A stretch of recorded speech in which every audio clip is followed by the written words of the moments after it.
If you like this series, subscribe to the ACI Learning YouTube channel to enjoy more audit-related content. Hello and welcome to ACI Learning's live virtual conference. I'm Don Pizzette. And I'm Dr. Hernan Murdoch, and we're excited to have you join us as we tackle topics discussing audit and its future. And as you just saw, we have an amazing lineup for you with keynote speaker, author, and futurist Ian Kahn. Guest presenter, Chad Factor, the leader of the global internet audit function for CBRE.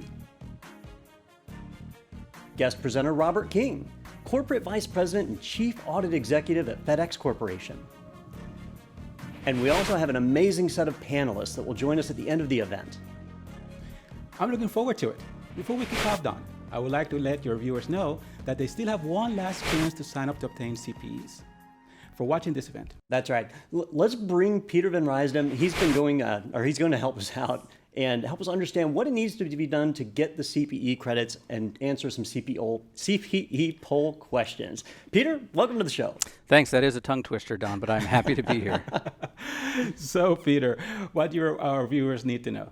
Well, if you'd like to earn 4 CPEs for attending, you'll need to sign up and pay for the event. Make sure to answer all the CPE poll questions that pop up on the screen and attend for the full duration of the conference. Now, to sign up to get your CPEs, just head over to conference.acilearning.com/gold. And once there, click on the link on the top of your screen.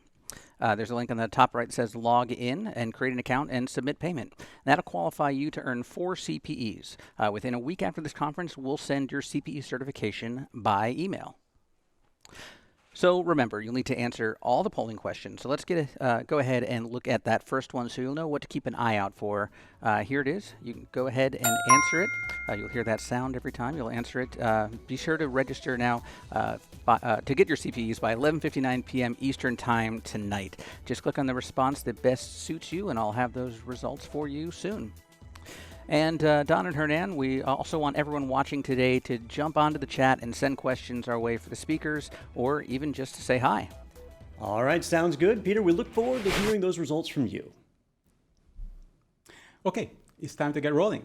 Sit back and enjoy our main event, keynote speaker Ian Kahn. As technology begins to shape our world and our futures, predicting the challenges and opportunities it may bring is now more important than ever.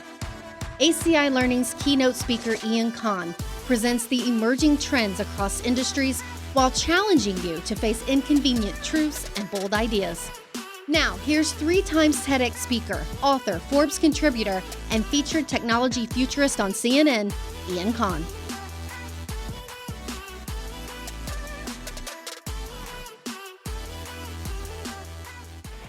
Hey friends, welcome to this amazing conference. I hope wherever you are, you're sitting comfortably, you've got water, coffee, everything in front of you. Let me guarantee you that this session is going to be a game changer. I want you to get a paper and pen, take notes, doodle, write stuff down, because some of the insights I'm going to share are going to be fundamental in changing and creating your future, the future of your career, business, practice, and of course, audit.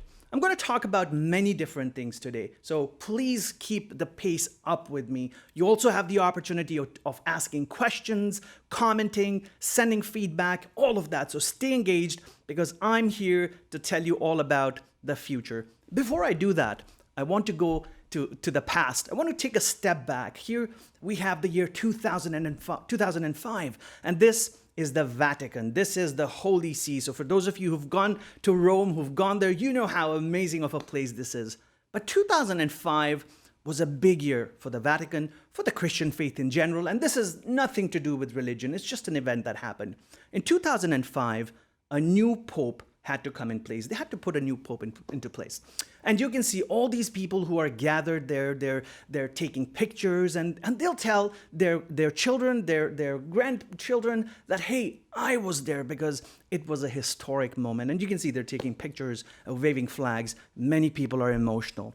And after this, maybe 7 or 8 years later, the same event had to repeat itself. For whatever reasons, another pope had to come into place. But this time around, the world had changed. And you can see there's a sea of devices, there's a sea of iPhones, and everybody's taking pictures and they're looking at what's happening through their device.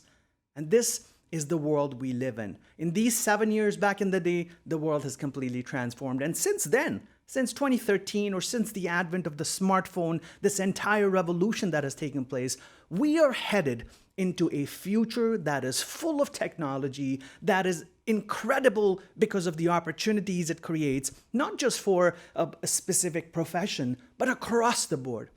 And there's so much to learn, so much to catch up to. And I'm going to talk about many of these things in this session. So are you excited or not? Get your comments coming, all right? So I want to talk to you about the revolutions of the future and the revolutionaries of the future. Now take your wildest guess. What could be the revolutionary of tomorrow? Is it a person? Is it a device? Is it a car? Is it a spaceship? Well, take your guess. Okay, let me tell you what the revolutionary of tomorrow is. So here you go. First time ever in front of an audit audience. The revolutionary of tomorrow is the smart toilet. Yes, a smart toilet. Now, some of you might be thinking, hey, are we in the right conference? Is this an audit conference? Why are we learning about toilets? Well, here's why. As you can see at the bottom of the screen, it says the revolution is in your bathroom. And what I want to do with this session is talk about the world beyond the four walls of your profession, beyond audit, because all those things impact your profession. All those things are impacting your clients, your customers, the industries that you serve. And this could potentially be an industry that you serve, right? So this toilet is amazing because it has all the sensors. It has a really good speaker system. It has remote control. It has a camera system. It's got a virtual reality headset, right? You got to be comfortable in the morning, right? This is very important. I'm sorry if some of you are laughing or giggling. Please, it's okay to laugh, all right? Audit professionals have all the rights to laugh. Now, one of the best things about this revolution of the future is not the hardware, but it is the app, because we're all app driven now. We just can't live without an app. Here are some of the things the app does. The app does content analysis. Okay, great. It does diet suggestions. It can contact your physician. But hey, because we live in the era of social media, we just cannot live without each other, especially now that we're super connected because of the pandemic.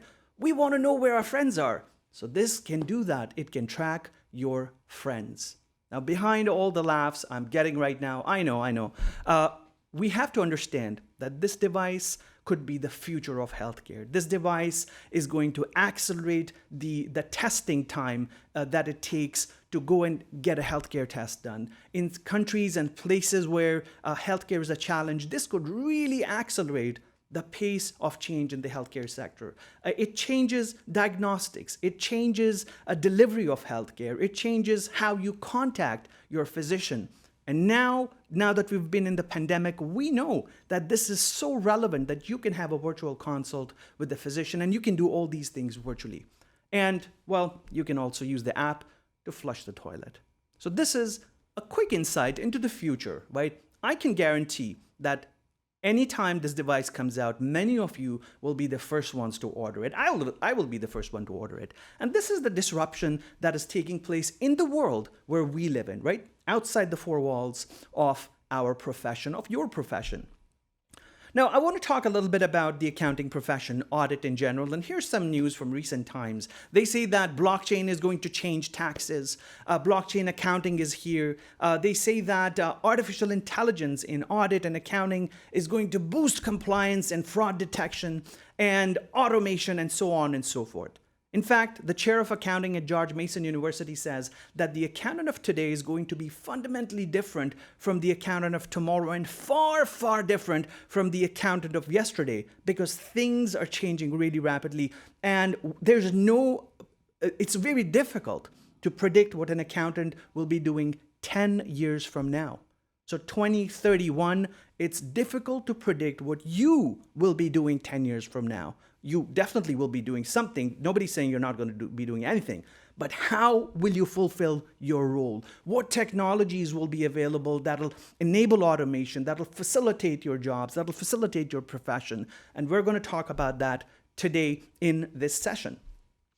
This is probably one of my most favorite people in the world, right? This is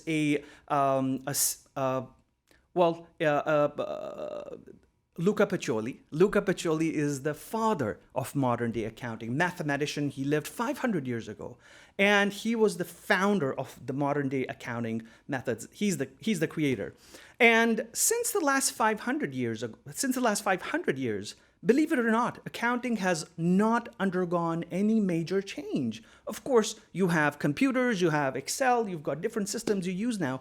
But for 500 years, the basic principles of accounting have remained the same. But now technology is changing that. And Forbes magazine said that a few years ago, that AI and related technologies are going to disrupt accounting in a way that it has never been done in the last 500 years. And that's a big thing, and that's what we're here talking about today. A disruption in accounting is happening at multiple different levels in taxation, assurance, financial management, audit, recruitment, consulting. A lot of these things are happening because of artificial intelligence, because of automation, because of the change in how records are being kept, so on and so forth. So there's multiple things that are impacting the profession today, and that's why the future is being impacted. Let's look at that. Let's look at all of that. But before that, I might ask you a question. And this is not a survey question. This is me just putting questions out there in front of you. Is if I were to ask, how future ready is audit today? How future ready is the accounting profession today? What would you tell me? What would you say? How future ready are you? Well, some of you might say, well, Ian, we use cloud technology because cloud is amazing, and we're using the cloud technology to do something. You might also say that we are trying to go paperless and we just want no paper at all. That's been our strategy. We are a paper-free company. We're going to do that. Great. You might also say that we're thinking about using artificial intelligence, and AI is probably, in my humble opinion, one of the most talked about buzzwords in every industry right now. Every industry right now is talking about AI. So great. If you're thinking about using AI, excellent. But quite honestly, my opinion about this entire revolution of different systems, technologies, and whatever is happening right now is I really believe that we live in an era of digital confusion. There's a lot of confusion around what to do, what to buy, what system to get, what technology to work with, what is going to be best for the profession, what is going to be best for our clients, our practice. And this is the confusion that we're living in. Now, they also say that we're living at the cusp of what is known as the fifth industrial revolution. There's the first industrial revolution, invention of the steam engine, the second industrial revolution, invention of electricity, the third industrial revolution, invention of the factory floor and automation, fourth industrial revolution, which is apparently happening now, is man and machine collaborating together, the evolution of technology, IT, computer-driven systems. And now they're also predicting the fifth industrial revolution, where algorithms and artificial intelligence will really change how we do things, and it'll change the face of blue-collar and white-collar jobs forever. And this is all of us. This is you, me, everybody that we know are generally in this category. So if AI is going to change everything, it's going to change how we do things and why we do things, well, what should we do right this second? In order to know that, we have to understand how we got here and then where we're headed. I want to talk about the pace of change. How much acceleration is happening, because it's the bedrock of understanding where we're headed. Okay, this is a graph that goes back 100 years. We're not going to go back talk about 100 years what happened, but this is the pace of change and the improvements that have been made in computers, specifically in microprocessor technology. How do computers now compute faster, and how has their capacity increased from where they were, and where is it going in the future? They say that in the year 2015, computers' capacity surpassed that of the brain power of a mouse. You might not think it's a lot, but because a mouse is a really tiny organism, an animal. But they say that by the year 2023, 2025, the capacity of a computer will be equivalent to that of a human being. Now, we're getting serious here a little bit, right? They also say that by the year 2040, 2045, the computing capacity, now based on the change that is happening, based on where we're headed, the computing capacity of computers by the year 2045 will be greater than, equal to or greater than the entire computing capacity of all human brains combined together. And some philosophers of modern times are calling this as the singularity event. Now, whether we will get there or not is a different question for another time. But this is what the charts and predictions and forecasts are showing us where we are headed. Now, I know you're probably thinking about yourself and thinking, how will you be in 2045? Where will you be in 2045? But let's think about some of the things that'll happen, or the mindset that we need to adapt in order to get there. And one of the things that has happened to us in recent times is, before I do that, I want to talk about the top portion of this chart, which is also very important, is the time period it has taken for different mega innovations to take place. Now, going all the way back 8,000 years, the agricultural revolution happened. But after that, we had the Industrial Revolution. 120 years after that, we had the invention of the light bulb. 80, 90 years after that, the moon landing. 30 years after that, the World Wide Web was invented. And after the World Wide Web was invented, about 9 years later, the human genome was decoded. And all these mega innovative things happen in a shorter amount of time. So the time period to do big things is changing and decreasing really rapidly, right? Today we're generating we're generating so much data today, like different systems, different things around us, that human history has not created that much data as much as we're creating in 1 year or 6 months. So that pace of data creation is really changing as well. A lot is happening. So let's look at some of the things that have happened in recent times. This is New York.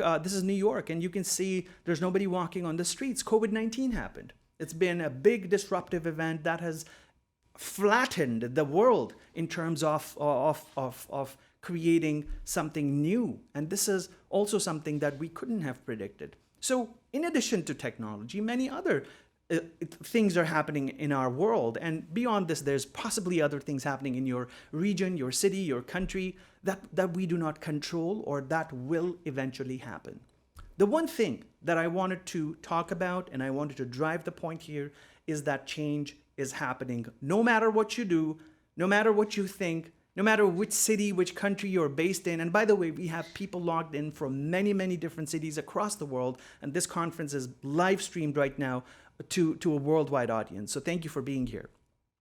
So change is something that we cannot ignore. If you go to work with this mindset that change is inevitable, change will happen, change will come to you, then you're on the right track. And many times it's our inability to understand change and to expect change that gives us that rigidity, and you just don't end up going to the next step. And we need to change that mindset right now in order to progress further. I want to talk about technology in specific and the impact of technology on audit and other areas of business.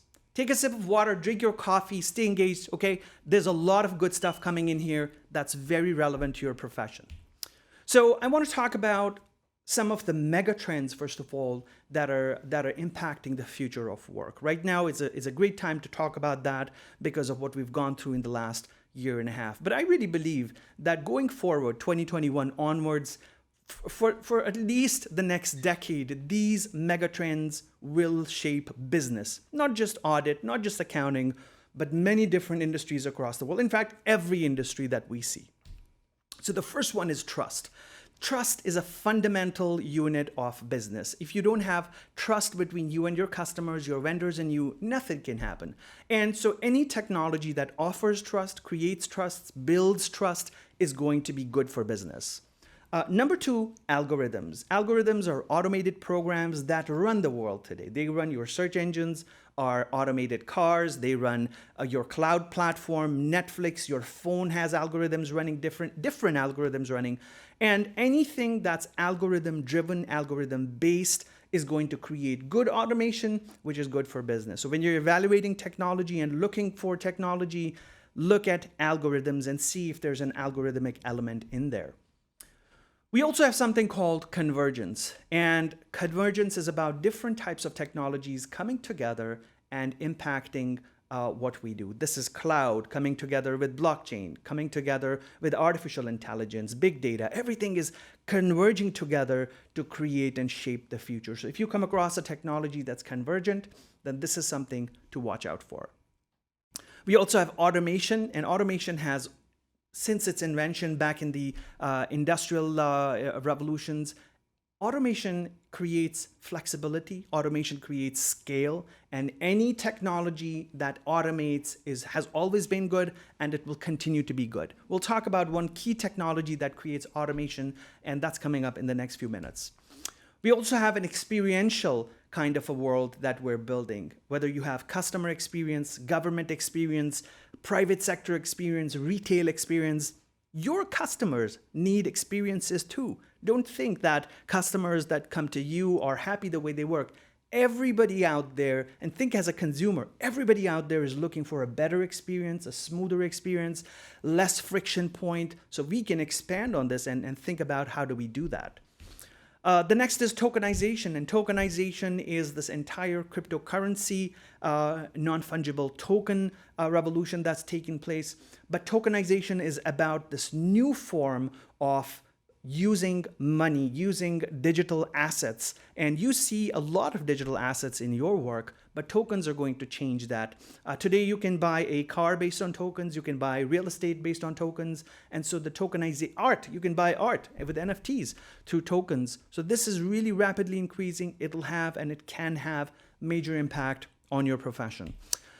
And last but not least is mobility. Anything and everything is going mobile. Systems, technology, processes, our work, everything is going mobile. In fact, the mobile phone and mobile devices are going to change their form, and their form factor is going to change by becoming smaller, by becoming really tiny.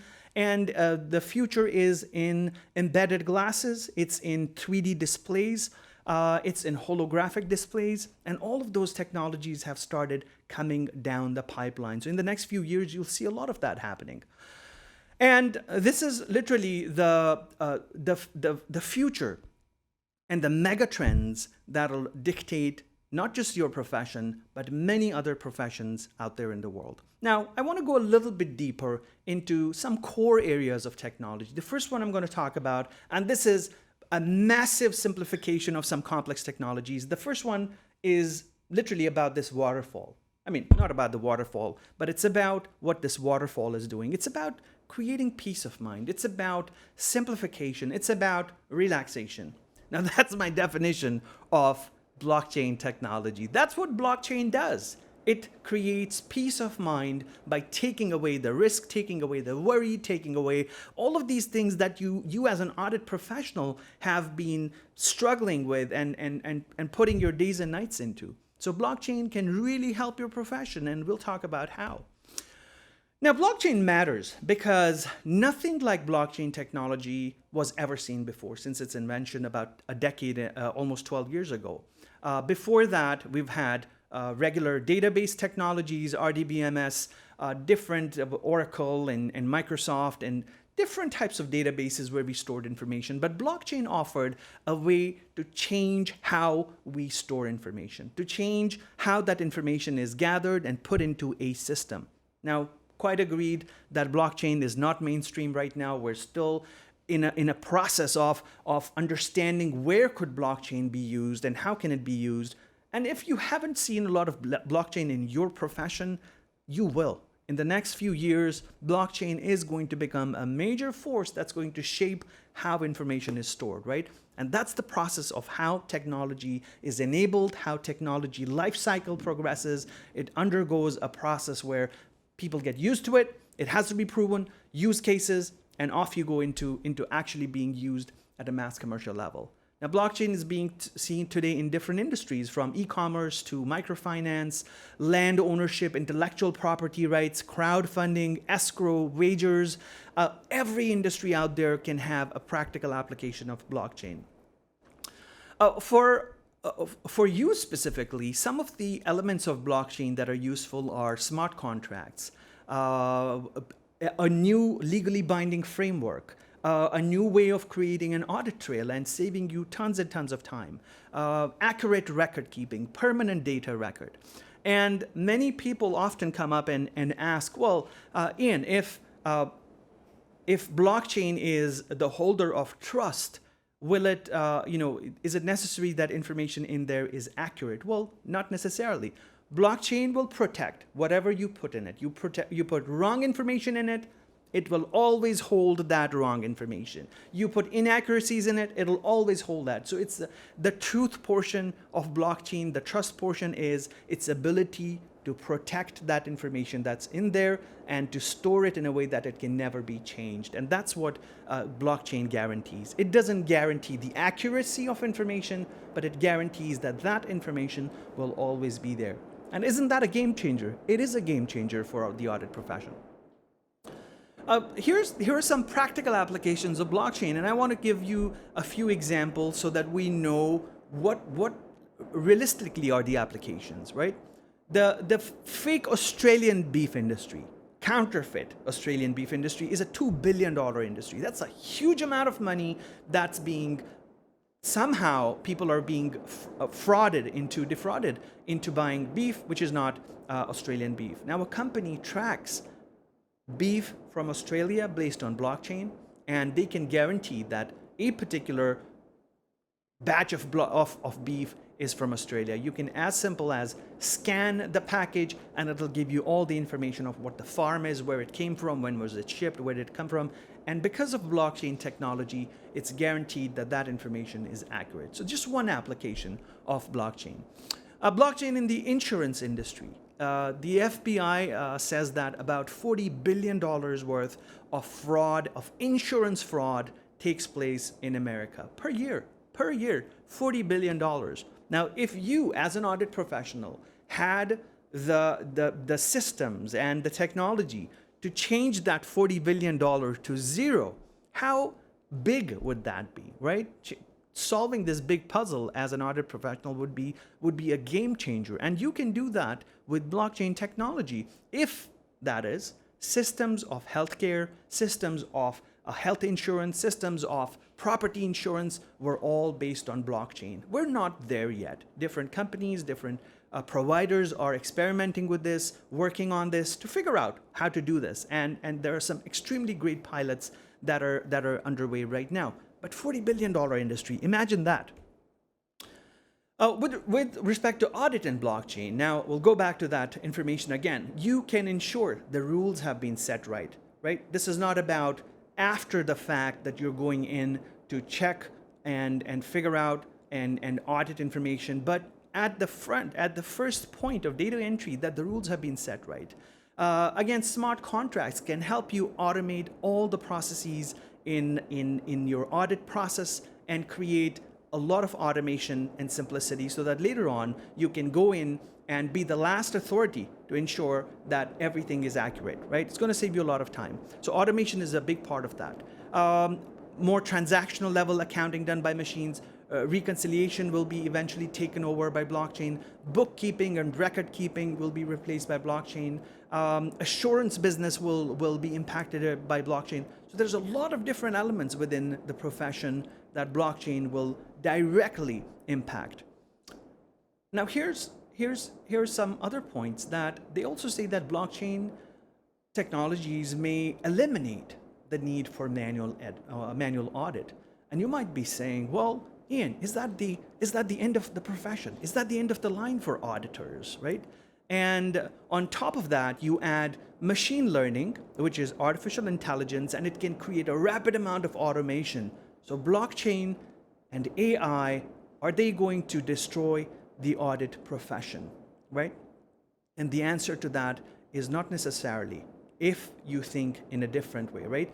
Now, again, many things within the profession, just like back in the day, 500 years ago, imagine Luca Pacioli, we talked about him a few minutes ago. Luca Pacioli would have said, imagine, this is a scenario. Luca Pacioli says to everybody, what happens when Excel will be invented 500 years from now? What happens when computers will be used and we won't use our fingers and ledgers and these manual books to record information, right? Imagine him saying that, and come back to the time now. Where is the profession now, right? It has dramatically changed. So that's kind of the point here.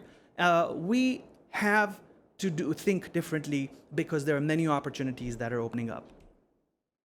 What is the future of assurance? I really believe, and assurance, I connected really with audit. The role of accountants will change from being just financial accountants to becoming technology accountants. You will become a technology auditor. And smart contract design, accounting of digital assets, including NFTs, including cryptocurrencies, is going to, in tokens, which I spoke about earlier, is going to be big.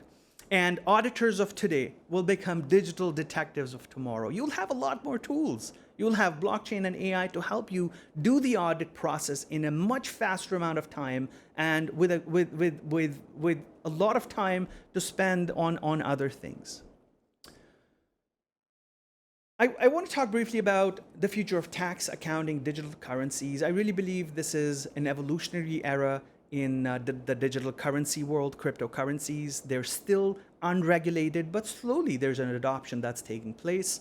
But industry needs guidance, and I really believe you as an audit professional, you as an accountant are one of the best experts in the world to create that regulation, to help figure out how to get there, what to do, and what financial systems should do. So please stay connected to the cause and stay connected to what is happening with respect to technology in your profession. They actually did a survey some time ago. Reuters and the Chartered Institute of Management Accountants did a survey, and only 4% of respondents selected blockchain as the disruptor that will have impact on business. And now it's believed that there's going to be a lot more impact from blockchain than machine learning. So not as much from artificial intelligence, but more from blockchain technology. Towards the end of the session, I have some recommendations for you, which you will find handy. I want to talk about the second technology area, which is all about freedom. And this is how I equate artificial intelligence to something. It's about freedom. AI is not just about automating something, but freedom to choose things that you need to do to free up your time from what is taking a majority of your time right now to what you should be doing. Now, artificial intelligence is a little bit complex because it's an umbrella term to talk about at least 100 different things, from voice analysis to neuro-linguistic things to machine learning to other things that just have nothing to do with audit. So when somebody comes up to you and talks about AI and artificial intelligence, ask them what exactly are you talking about, because it has 100 different things in it. There are many use cases of AI being used in accounting, in audit, but it can help you automate data entry and data categorization. It can help you spot trends. It can help you with fraud detection. It can help you automate compliance and auditing. It can identify anomalies in financial data. It can automatically authorize and process documents. You have the emergence of AI-based chatbots that can really accelerate that experience side of things and reduce the friction. It can automate accounts payable and receivables processing. So there's many different areas of AI that are emerging right now that will be super helpful for you in the future. I want to talk about the Big Four future readiness strategy and what exactly are the Big Four doing, because they're a big part of the industry in general. And it's important we know what they're doing because, yes, they're inspirational. They're also kind of a beacon of where the profession is headed and what they're doing so that you can learn. If you're an independent firm owner, you're an independent small, medium, large firm, you want to follow these guys to see what they're doing. So here's some of the things that the Big Four are doing. Now, Deloitte has developed over 30 blockchain-related prototypes. And since 2017, they have multiple blockchain labs across the world where they're they're figuring out and experimenting on blockchain technology. They're also a member of the Ethereum Enterprise Alliance and the Hyperledger project. A lot of their people, 75% of their staff, are technologists now focusing on design and development. And they're also a major portion of their staff is helping customers with their blockchain journey. This is Deloitte, right? They also have 9 development teams in a global network, multiple practitioners, and big focus on blockchain technology, right? There's got to be a reason for that, and we have to think why. Let's look at KPMG. KPMG predicts that a blockchain will converge with the Internet of Things. They say that it'll finally move past the hype and into reality. And this is last year they've said this. Blockchain will prevent unauthorized access. Adoption will spike across sectors. This is their recommendation to industry. And there's got to be some reason for this that they're talking about it. What about E&Y? E&Y is doing a lot. They're the first advisory firm to accept Bitcoin for their services. They have a product called OpsChain. They have multiple blockchain labs. And similar to everybody else, they are making sizable investments into blockchain. In fact, they invested $100 million just last year into blockchain and crypto asset technologies. And they announced in September 2020 a $1.5 billion investment in technology. So that's a lot of money. That's a lot of investment, time, energy, effort, and future direction, which that is indicated by this. Again, they have multiple products that do different things with blockchain, simplifying things, automating things, using blockchain in your profession. And of course, they're acquiring a lot of people, and they've been on a hiring spree, acquisition spree when it comes to getting technology people working for them. PwC is also doing a lot. They're working with Alibaba for food industry supply chain stuff, eliminating fraud there. They are invested in VeChain, a blockchain-based product, and more.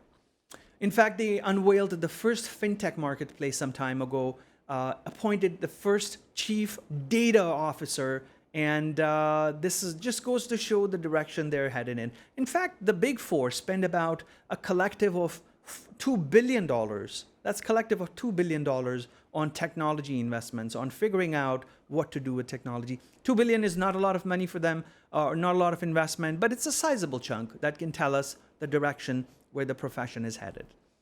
And last but not least, this is a news from recent times that the Big Four are gearing up to become crypto and blockchain auditors. And the service giants are investing heavily with cryptocurrency, with blockchain, to audit these, to be able to audit crypto and blockchain. So if you want to ask me one trend that's happening right now in one area of industry that's growing, it's potentially this tokenization, cryptocurrency, digital asset, NFT.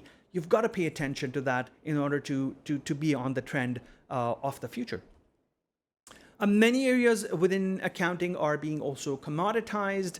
Many different platforms and some vendors and manufacturers are right there that are creating this commoditization of accounting services, including data keeping, record keeping, reconciliation, tax, audit, assurance, and they're all doing a great job. Everybody is automating something or the other. It just goes to show that there's a lot more attention that's being paid to the accounting industry, to different things within the accounting industry, audit that are being impacted by technology.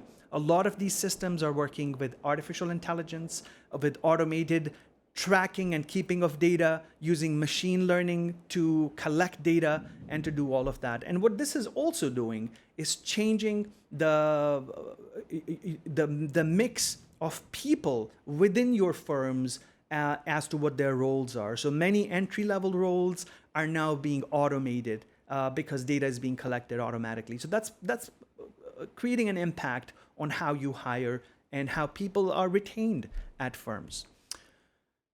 There's a framework that we recommend, and it's called the Future Readiness Framework. It's about identifying key areas, and there's 7 areas: engagement, learning, people, accountability, culture, collaboration, and execution or implementation. And these 7 areas are fundamentals of how your business is going to be affected by technology, by the future.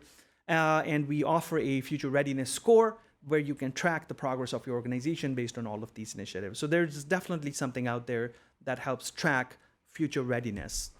I want to talk about recommendations for you, maybe top 6 recommendations for you and your business. Now, first of all, before these recommendations, I really believe there's an opportunity for CPAs, for audit professionals out there, again, reiterating, as auditors of smart contracts, as oracles of smart contracts, as service auditors for consortium blockchains, and there's different types of blockchains, but this is the future of audit. You will serve as the administrator. So there's the administrator function for blockchains. There's the arbitration function of blockchains. And all of these are really, really highly recommended from me as a futurist to you as an audit professional, that you've got to start looking into blockchain as the one technology area. If you want to start with, you've got to explore these and figure out and master what is happening with blockchain and how it can impact your profession. Now, here are my recommendations for you. Number 1 is build knowledge. You've got to start building knowledge right now. And this is not only doing what is the minimum mandatory required learning for your credentials, but this is above and beyond, because guess what? And this is the truth, that many different bodies are still trying to catch up with the change that technology is creating. These bodies that certify accountants and you are still trying to put together curriculum for education and learning. But you can get started before anybody else and work on acquiring knowledge and skills that you need for the future. Start learning about blockchain. Train people on blockchain before you accept any blockchain work. And you will have to build your expertise in blockchain-related audit, blockchain-related accounting, and the practice. And better understand governance and the path forward. And you have to get started on that right away. Number 2 is start planning. The future of audit is at the planning stage of blockchain. It's not after the fact that blockchain has already been designed, a client is already using it, but it's when they are putting it together, when the systems are being put together, you will be called as the expert in audit to help create that infrastructure, help create that database based on what you say should be done in terms of audit. So your need will start when the client kicks off the project, and you've got to know exactly what you're talking about. And for that, you've got to go back to point number 1, which is start learning and developing this blockchain expertise right away. Number 3 is focus on continuous audit. And as your audit methodology, blockchain is all about real-time information. It's information in real time. And by focusing on continuous audit, it'll help you understand blockchain better and focus on blockchain better. Experiment with it, connect with peers, embark on a pilot project. There are many people, many companies, many vendors, technologists that will jump on the opportunity to work with you on any project if it's around blockchain, because guess what? The industry is hungry for pilot projects, and you could be the leader in doing that where you are. Number 4, prudence and risk. You've got to be a little bit more resilient. I know, with all due respect, and I respect all of you a lot, you've got to be a little bit more riskier in taking the step forward, right? Because times are changing really fast. And going back to the beginning of my session, we talked about change and how fast change is happening. I really believe we've got to be first to market. You can be the first to market as a blockchain audit firm. You can be the first to market as a trusted service provider for audit with expertise in blockchain. And if there's nobody out there in the market doing that, then it can be you. So you've got to go get up and jump on that. So reduce your risk, resilience, build up your resilience a little bit, and increase and enhance your speed and agility to go to market at the same time. No, build standards. Next point, build standards. Technology is great, but we need standards. And as I said before, the standards are still being developed. So you've got to go back and talk to all these governing bodies in Europe, in Asia, in America, in your region that are working on audit as a professional, and go and talk to them and tell them, hey, what's happening with regulations? Can we be part of the dialogue? Be part of your associations, be part of your accounting and audit groups and advisory groups that come together and talk about the future, and be aggressive about that. And last but not least is industry know-how. You as auditors are extremely well-versed in the business of your clients. You know your clients really well. You know industries really, really well. And this information, this knowledge that you possess is extremely useful in creating those use cases, in figuring out the future of the industry. And so you've got to start learning it and teaching others about it. And that's how this change will start happening.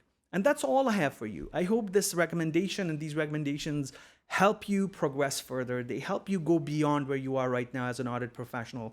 And the future, the 5 to 10 years future of your firm is in using technology to simplify lives, enhance your businesses, add more value to your customers and clients, and make the world of audit a better place, a happier place, so that you can enjoy your profession more and you can expand your practices more. I think that's what the future has to be all about. Again, my name is Ian Khan. It's been such a pleasure and privilege to present in front of you in the limited amount of time that we have. Send me your questions. Tell me about your challenges. Email me, connect with me on LinkedIn, visit my website. I'm yours. And thanks to ACI for putting together this session. And it's been a very big pleasure to talk about some of the technological things and changes that are taking place in your profession. I wish you all the best.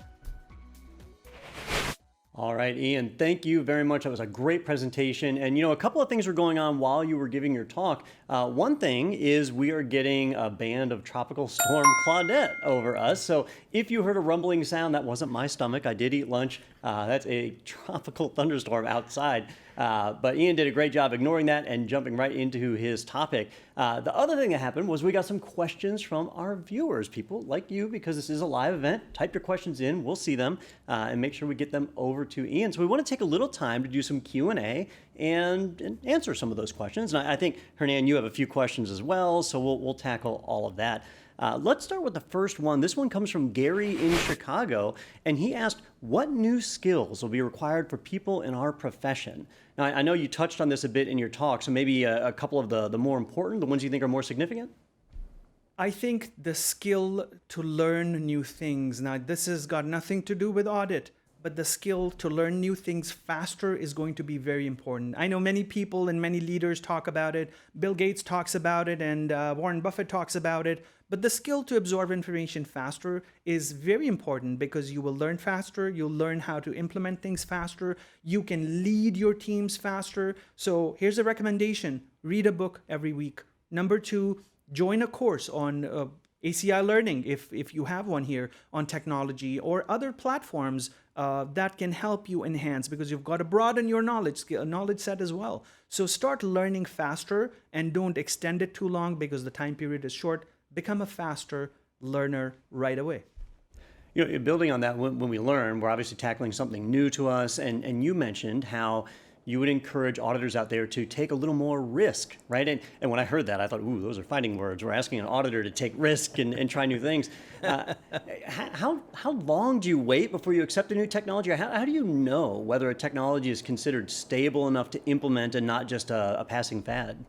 Of course, many different bodies such as Gartner and analyst firms, they come out with technology adoption curves, and Gartner does one where it shows the technology curve. They show it's being adopted. Okay, it's going through a trough of disillusionment. Okay, now it's going up and it's being adopted. And many other formats exist. Technology goes through a process of initially being tested in a very simple manner. Early adopters will test it and figure out, hey, this is exciting. Let's go and test this thing out. Let's see if it works. And these are your early adopters. You then have the majority. The majority starts adopting it, and majority says, hey, somebody's tested it already. It works. We think this is for us. Let's go use it and let's put it into production. And those are the majority. And then you have laggards. Laggards take ages and ages and ages before they move on, before they adopt something. And typically they are the ones who are suffering. They're the ones who are challenged but in different areas of business. So if you can be the early adopter, be the early adopter. And it's hard to say what the early adoption time with technology is. It could be a few weeks to a few months to a few years, but depending on the technology, go and look it up and see how fast are things happening within industry, how fast are things being developed. I showed a few examples with the Big Four that they're putting billions of dollars in a blockchain as an example, and it means something significant is happening there. I don't expect a mature product, and you already have mature products in blockchain and accounting by one of these. I don't expect it to take a decade. I expect it to happen in maybe the next 1 to 3 years, that there's a few different stable accounting industry or audit products with blockchain out there. But if you want to get there, you've got to start thinking and becoming an early adopter right now. So really depending on the technology area, it could be a year or two before it's mature, but start experimenting. And asking questions is free. Go call up your vendors and ask them every question you have, and they'll be more than happy, I'm sure, to talk to you. Now, Hernan, I'd be curious for your take on that, because you are somebody who's very, very involved in the audit industry and deal with a lot of the changes that occur over the years. So when you hear about new things like blockchain, what's your process for evaluating whether it's time or not? I think every organization will need to assess their condition and their resources and their needs. And as we see this evolving over time, I think that's what's going to happen is we're going to start to see more companies adopting it. And everyone wants to keep up. So from that perspective, then looking in terms of how is this affecting my company, how is this affecting my industry, and how are we going to remain competitive? As auditors, we need to support the business. So from that perspective, then a very important aspect of this is making sure you're always paying attention, learning, first of all, like was mentioned, but also looking in terms of where's my organization doing in relation to my industry and how I can support them as they go forward. Yeah, I know the concept of an immutable ledger, which is what blockchain offers. That's a real great thing for an auditor to have. But trying a cutting edge, late breaking technology, it's not. So it's kind of a pros and cons. I want to add something if I can. Sure. I'd like to add something that many times we have a shiny technology and we think it's going to solve all problems, and that is not the way to go about adopting technology. Please do not look for a hot trend, hot technology and say, hey, how can we use this? Do not do that. Instead, focus on the problems and challenges you're facing, problems and challenges and opportunities your customers have, and then go and look for a technology that solves it. Maybe blockchain is not for your firm. Maybe artificial intelligence is not for your customers. But generally, look at the problem first and then find out the way to solve it. I like what was just mentioned, because from that perspective, in terms of the investment, of course, that's very important, because we need to be pragmatic. We need to be realistic about what affects us and how we're going to address those.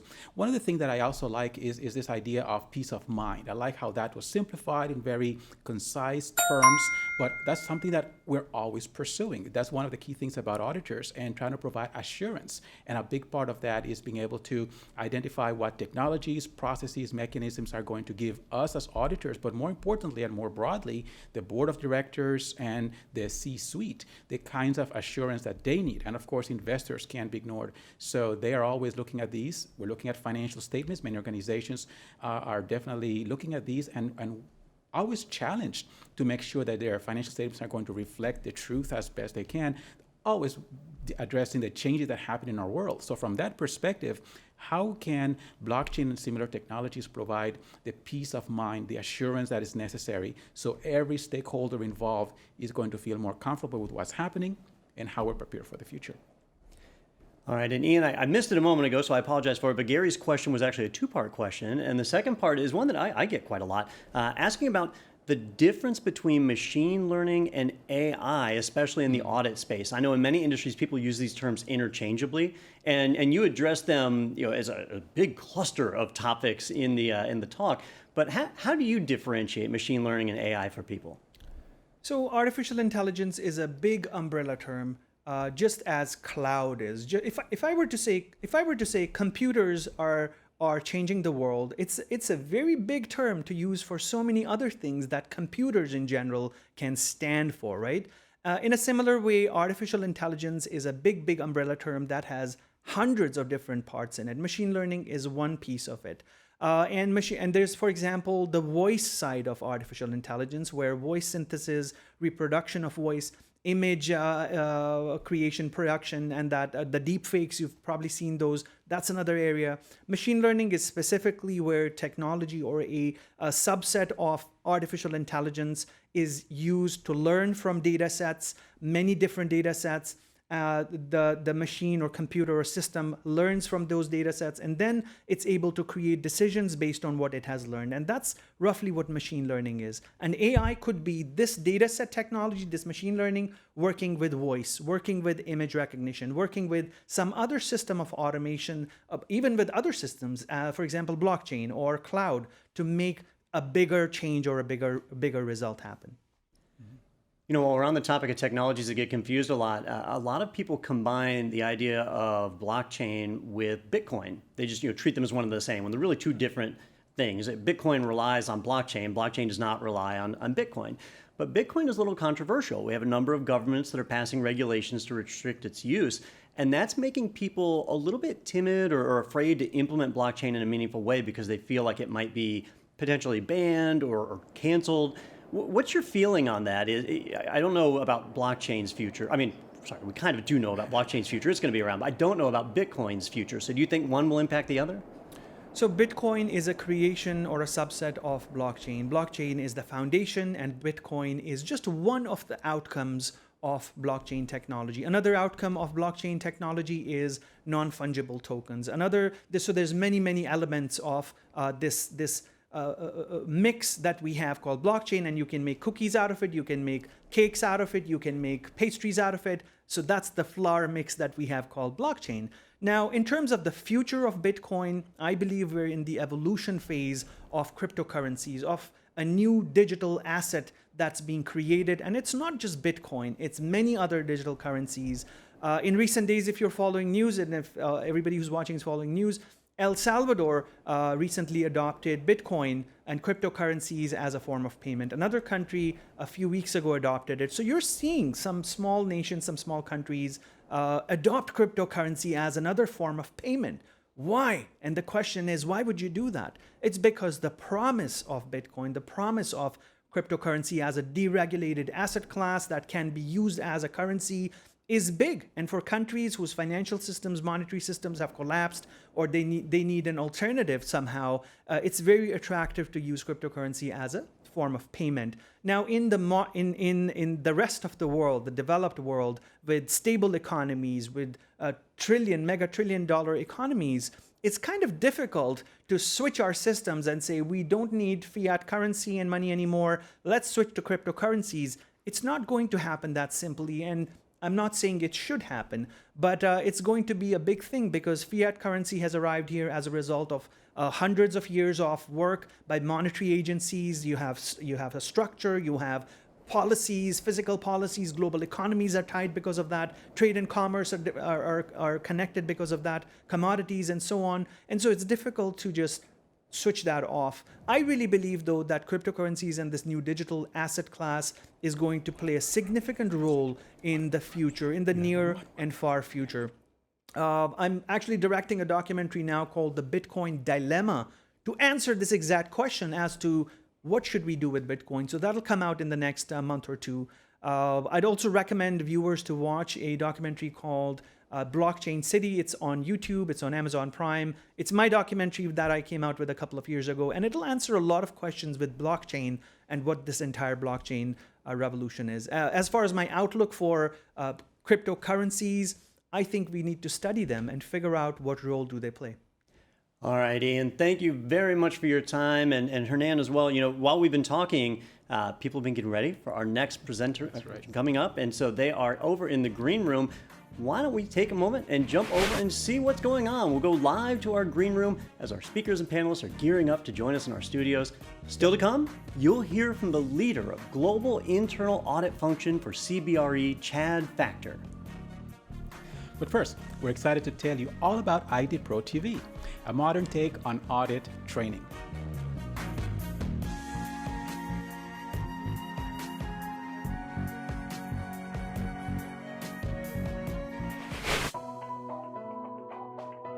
I'd like to invite you to join us this summer for 4 free webcasts designed specifically to help auditors of all levels perform the job more effectively and efficiently. You're invited to 2 webcasts in July and 2 in August. I encourage you to sign up for all 4, but if you can't join one, don't worry. Each webcast will be recorded and shared with anyone who registers. Visit acilearning.com/auditsummer21 to learn more and to register. Introducing Audit Pro TV, Audit Learning for Life. Audit Pro TV is a modern take on audit learning where you are in charge of the pace, the topics, the schedule, and the assessments throughout the year for your audit team. It's a convenient and affordable way for your team to meet CPE requirements and learn the latest best practices in audit. Contact ACI Learning today to learn more about on-demand audit training with Audit Pro TV and to start your free team trial. Hello, everyone. We hope that you're enjoying ACI Learning's live virtual event. I'm here to talk to you about Audit Pro TV. Audit Pro TV is a way for you to watch engaging content on demand on your time and also gain your CPs in the process. It's a win-win. Throughout the Audit Pro TV, you'll be learning from experts in the field. And one of those experts is joining me, Chief Audit Executive and Chief Compliance Officer, Rob Clark Jr. Rob, thank you for joining us. Kathy, I am delighted to be here. It's been a pleasure going through a course with you, and we're going to talk about that course in just a moment. But first, let's learn a little bit about you. Rob, what is your auditing background? My auditing background, I've been doing this a while now. I started out auditing back in the 80s and have actually seen quite a transition and transformation in the audit profession over the past 3+ decades. I've been predominantly in the area of higher education and have served in audit leadership roles at MIT, Georgia Tech, University of Nebraska, Clark Atlanta University, and now at Howard University, and serving in a capacity of Chief Audit Executive as well as Chief Compliance Officer in my current and more recent stint. And so I've been at this for a while. I didn't think I was going to spend 3 decades as an auditor. I mean, I wanted to be in a position where people liked me and people didn't shy away from What? me. People don't like auditors? Believe it or not, there are some who actually still carry that stigma of, oh, you must be the people who are coming to bayonet the wounded after the battle's over. And unfortunately, that's one of the reputations that is perhaps somehow still deserved by some pockets.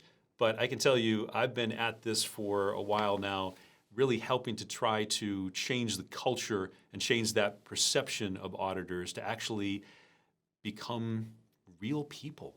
People who actually are able to be a part of the fabric of the organization and people who are not feared, but are actually welcomed at the table to be that trusted advisor and strategic thought partner. That's my goal anyway. Rob, some of our viewers are just now getting into auditing. What can you tell them to expect from the field, and why did you yourself get into this field? I got into the auditing field because I thought that it would be a good stepping stone to figure out what I really wanted to do. I did not want to be an auditor because I just had such a negative perception of the auditors. I didn't want to do this, but I knew well enough that the auditors actually had insight into the whole organization and thought, okay, I can hang out in auditing for a while until I figure out what I really want to do when I grow up. But what I found is that there's an opportunity as an auditor to make a positive impact on organizations in a way that is absolutely unique and very powerful. We have an opportunity to influence things in a positive way and actually help to fix stuff, to make stuff better. And I'm still at it 3 decades later and absolutely love what I do and have a passion for it. Rob, what do you like to do in your spare time? What are some of your hobbies? What does an auditor do? What does an auditor do, or what does this auditor do? I know there's probably a huge difference, right? I guess I have this perception in my mind from probably too many movies that I've watched, that auditors are kind of boring, but is that the case? I don't want to Yes. offend anybody out there. We are all boring. We have no personality. We have no interpersonal skills. Oh, We like quiet rooms. right. To our without viewers out there, shades. Rob is a ton of fun. That's why I think you guys are really going to love this course.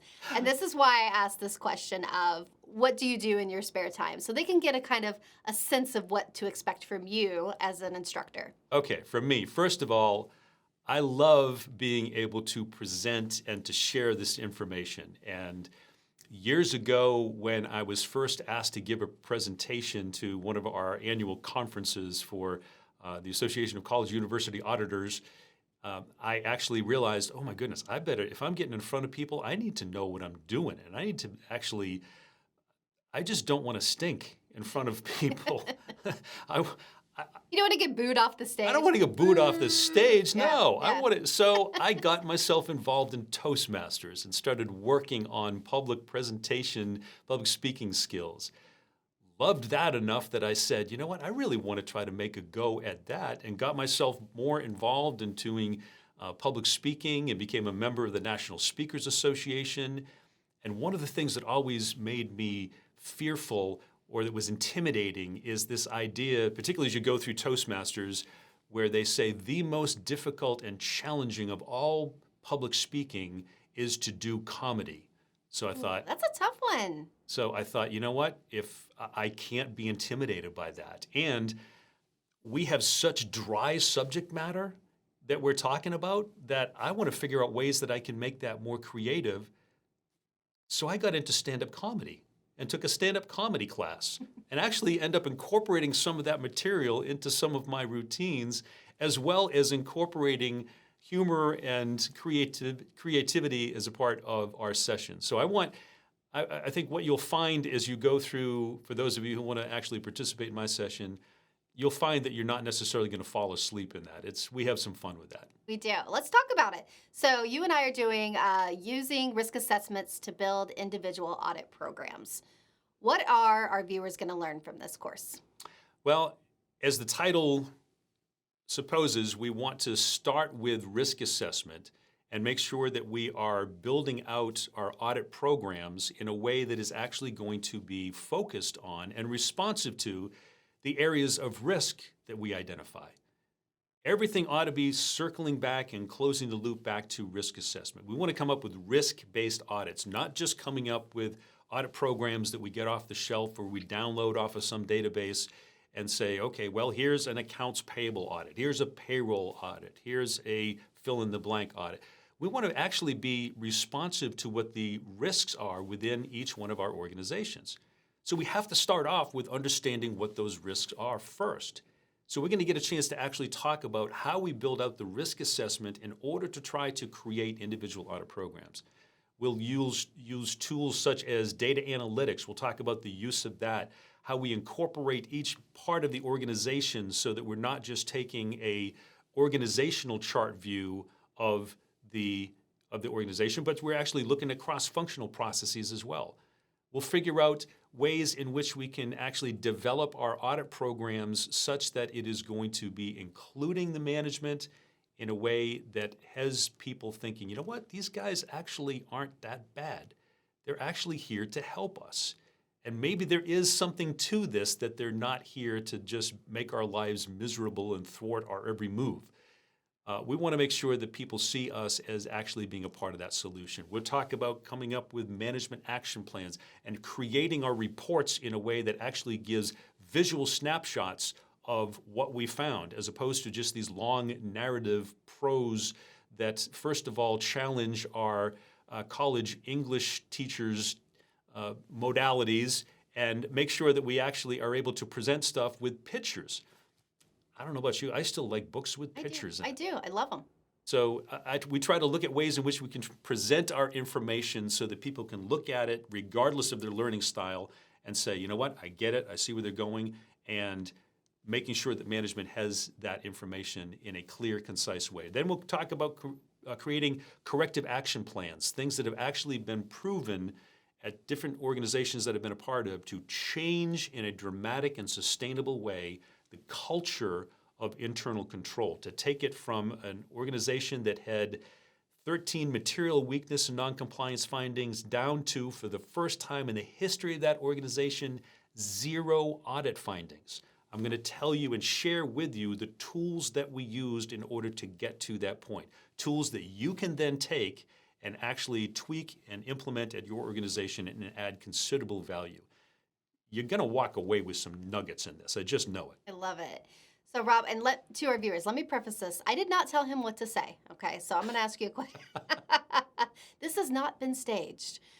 Rob, what do you think of the idea of Audit Pro TV and auditors being able to just get online and watch this kind of content while at the same time getting their CPEs? What do you think of the concept? Okay, let me refer to my notes. What did you tell me to say? She didn't say that, really. It's awesome. Here's the scoop. I have done I've done a lot. So I'm speaking now to those of you who are watching this, and the concept of that sounds really cool, right? The idea to be able to do this on-demand training and to make sure that it's current and that it is focused, it's engaging. I've been doing this for a while. I have been a faculty member for other international organizations that do audit training. What I can tell you is that what this organization is doing is absolutely first class. I am blown away by the facility, by the technology that they use, by the complete focus on quality at every part of the process. This is not just putting this course together was not a matter of just throwing a bunch of slides together and having some talking points and saying, okay, great, we'll bring you into the studio and record this. This was full course development that actually is going to withstand the scrutiny of those who would question whether or not this is viable CPE. I'm telling you, they do it by the book. They are thorough, and they are absolutely professional in every aspect of this, to the point where not only am I now a proud member of their team, but I can tell you, in my role as Chief Audit Executive at my organization, I will be, after this experience, I will be a subscriber to this and have every member of my team actually participate as part of these trainings. This is world class. Thanks so much, Rob. That's so good to hear. I've had so much fun working with you on this course. I'm really excited for everybody else to check it out too. It's a blast. So thanks so much, Kathy. I appreciate the opportunity, and hopefully there will be other opportunities to do just this. Hey, thank you, Rob. And to our viewers, we hope you continue to enjoy our live virtual event. Enjoy, everybody.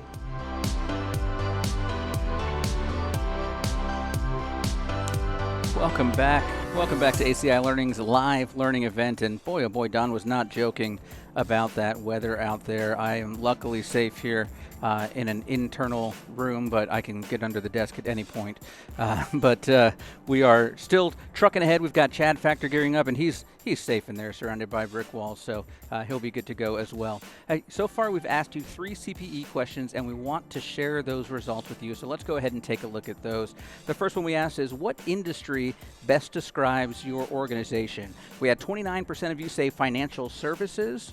Let's see, 43% of you said education, and 29% were the elusive other that we always have. Nobody manufacturing, government, or high tech today, or at least you guys didn't answer. But yeah, most of you guys in the education space, so good to see you there.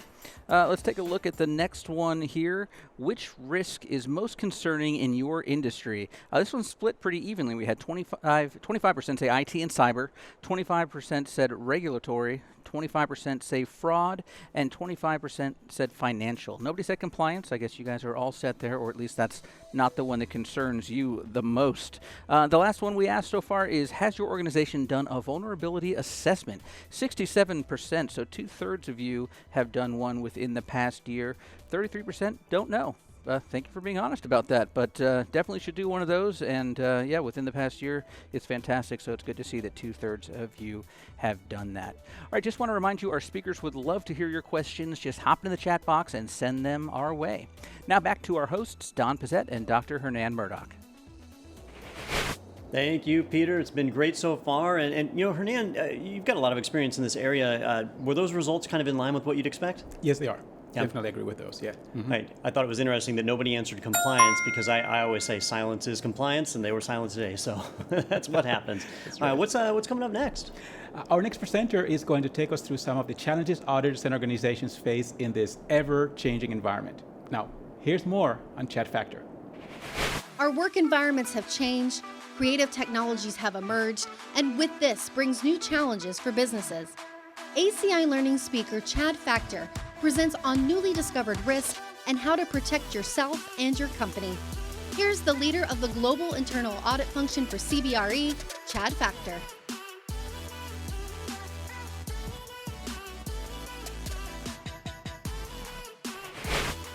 Good morning, good afternoon, good evening, wherever you may be at this point. Very pleased to be with you today, talking about new risks, concerns, and developing challenges facing your company. Quick introduction to myself. I'm, as they said, Vice President of Global Internal Audit for CBRE. I am based in Dallas, Texas. CBRE is the largest commercial real estate company in the world. Just want to give you a little bit of perspective on the company. We're a very diversified group with, you may see our signs from time to time. We brokerage transactions where you see our signs on buildings, selling, leasing those buildings. We have a valuations business where we appraise activity. We also have an investors group. We also have a debt and structured finance group. And then really our bread and butter is outsourcing. So we probably service a lot of your real estate across the globe as well. So we service everything from facilities management. So this would be your HVAC, electrical activities, to landscaping, to janitorial. So basically running your building, if you will, and across all kinds of different industries.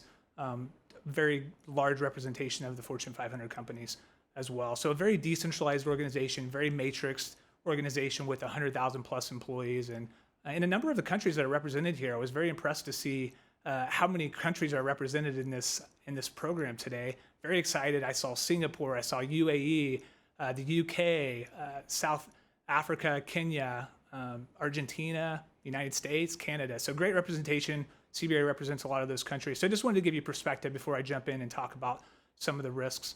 A little bit more about me. In 2020, we implemented agile auditing as well. We restructured the team. You're going to hear some themes around that today. And then I am an avid sports fan. So you're going to hear a little bit about that today as we talk about, I'm going to weave that into the conversation around risks. I've been married for 16 plus years to my wife. We have two little girls, a 7-year-old and a 3-year-old. So I am a girl dad. I spend a lot more time going to dance recitals and doing tea parties than I imagined growing up in a house of four boys and a girl. But nevertheless, it makes me who I am today. So excited to be with you today. Introduction: 7 risks, concerns, and challenges facing companies today. You look at those pictures I have up here at the bottom here, and you see this is what the world was like. We were collaborating together, having that water cooler talk, working together, no masks, being able to have that interaction together. And we know the world's changed a lot in the last 15 or so months. And you see that picture up on the top there, and you see the gentleman with the mask on in an office that he's by himself. The world's changed. We get that. And I don't want to beat that drum too much, but we know it has. At the same time, there's some very fundamental things I'm going to talk about today around these 7 risks that we're going to discuss that really take us back to our roots, but also focus on some things that are emerging that we certainly should be thinking about. We talk about all the time, we want that seat at the table to be that trusted advisor. We have to do and talk about what matters to the business in order to get that seat. Let me repeat that. We have to be focused on what matters to get that seat at the table. So I want to talk about some of those risks that will help us hopefully get that seat at the table that we desire to be that trusted advisor. Audit planning. I'm going to start here. Before we jump into the risk, I just want to set the stage with regards to understanding and talking about audit planning, the cadence of audit planning. How many of you still do the annual audit cycle? You go through and you spend 3 months interviewing the leaders across the organization, asking them, what keeps you up at night? How many of you still do that? Plan the next 12 months because we absolutely know what the next 12 months look like. We know what businesses we may acquire, or what fraud situation may occur, or payroll situation, or cyber attack or breach that's going to occur, or a pandemic's going to occur, right? Spend the next 12 months and you know exactly what to do. As I think about that, and I'm gonna pull in my first sports theme here. The Olympics are coming up this year, and I'm really excited about it. Such a great event, a global platform for all these countries to come together and compete against each other. Great events. You have track and field, you have swimming, and you have gymnastics. It's a great event. And I think about those track stars that are lined up on the starting line there, and they're going to run the 50-meter dash or that 100-meter dash. And they're going to run in a very straight line, very linear, if you will. Is that what your audit plan looks like? Is it straight, starts one point and it ends at another point? Well, if so, you need to message me after this. I'd love to hear more about what you're doing so right, because that has not been my experience. You're about agile. We talked about it. We hear about it in every conference we go to. Ian mentioned it as well during his conversation. Anybody know who this is? Serena Williams. Great tennis player. You watch Serena play tennis. She's all over that court hitting the ball back over the net. She's left, she's right, she's backwards, she's sideways. She's every direction, just like a soccer player may be as well, very agile. I like to think that in 2021, that our audit departments have kind of moved past that antiquated process of figuring out what we're going to do the next 12 months. Now, you need a plan. Even if you're agile, you need a plan in order to determine what you're going to do. But I'd like to think we're a little bit more flexible. We're listening to the business. We talk about auditing at the speed of risk. I don't know if that binder sitting on your desk collecting dust is really auditing at the speed of risk.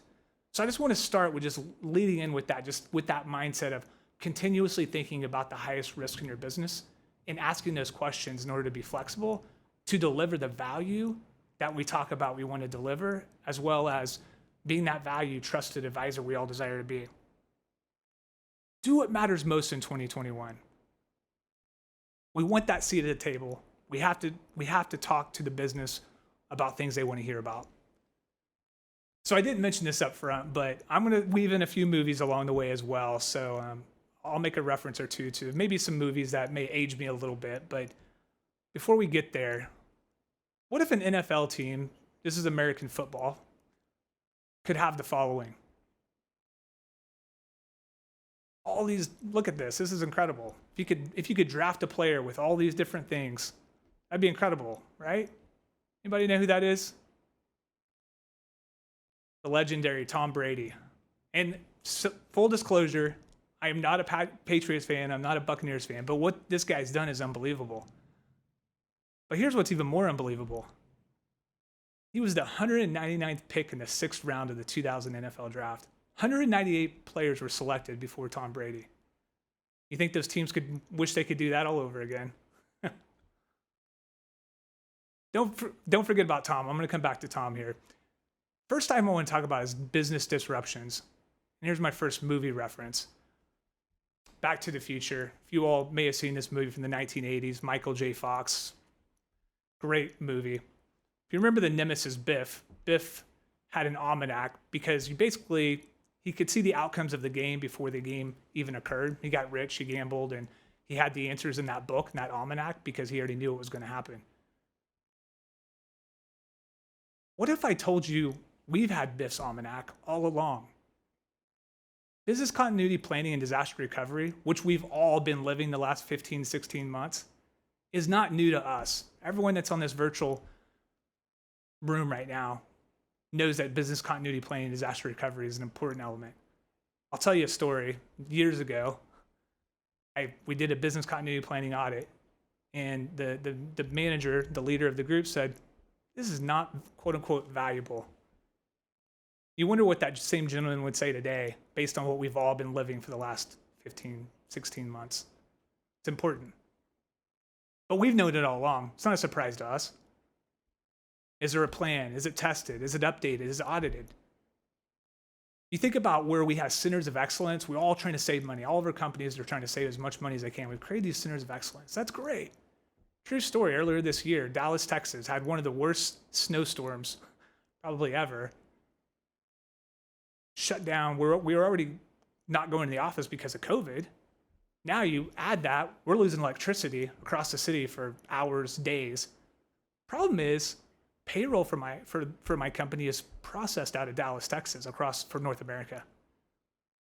Better have a good business continuity plan in place in situations like that you really just can't foresee happening. What's happening?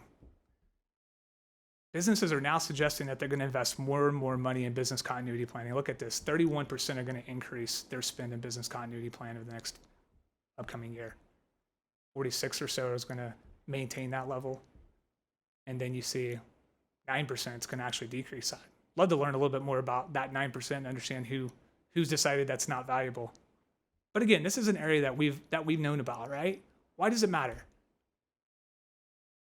You see all these different elements here of why it does matter. Loss of productivity, clearly. Morale, loss of revenue, all these things is why it's important.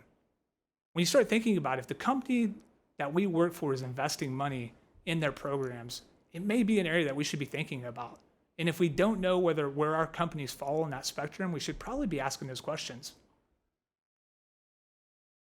And I see this is a bit of an eye chart I get, but what was one of the biggest disruptions of the year? Clearly the pandemic, but you also see outages up there pretty high. What about a few weeks ago? Google went down, Amazon went down, Twitter, Instagram went down. Talk about a morale killer. I need that Amazon order in immediately to get that blanket tonight. I need to know what LeBron James is saying on Twitter, or Kim Kardashian, or whoever it is that you may follow on Twitter. It's disruptive. I want to move on to number 2, supply chain.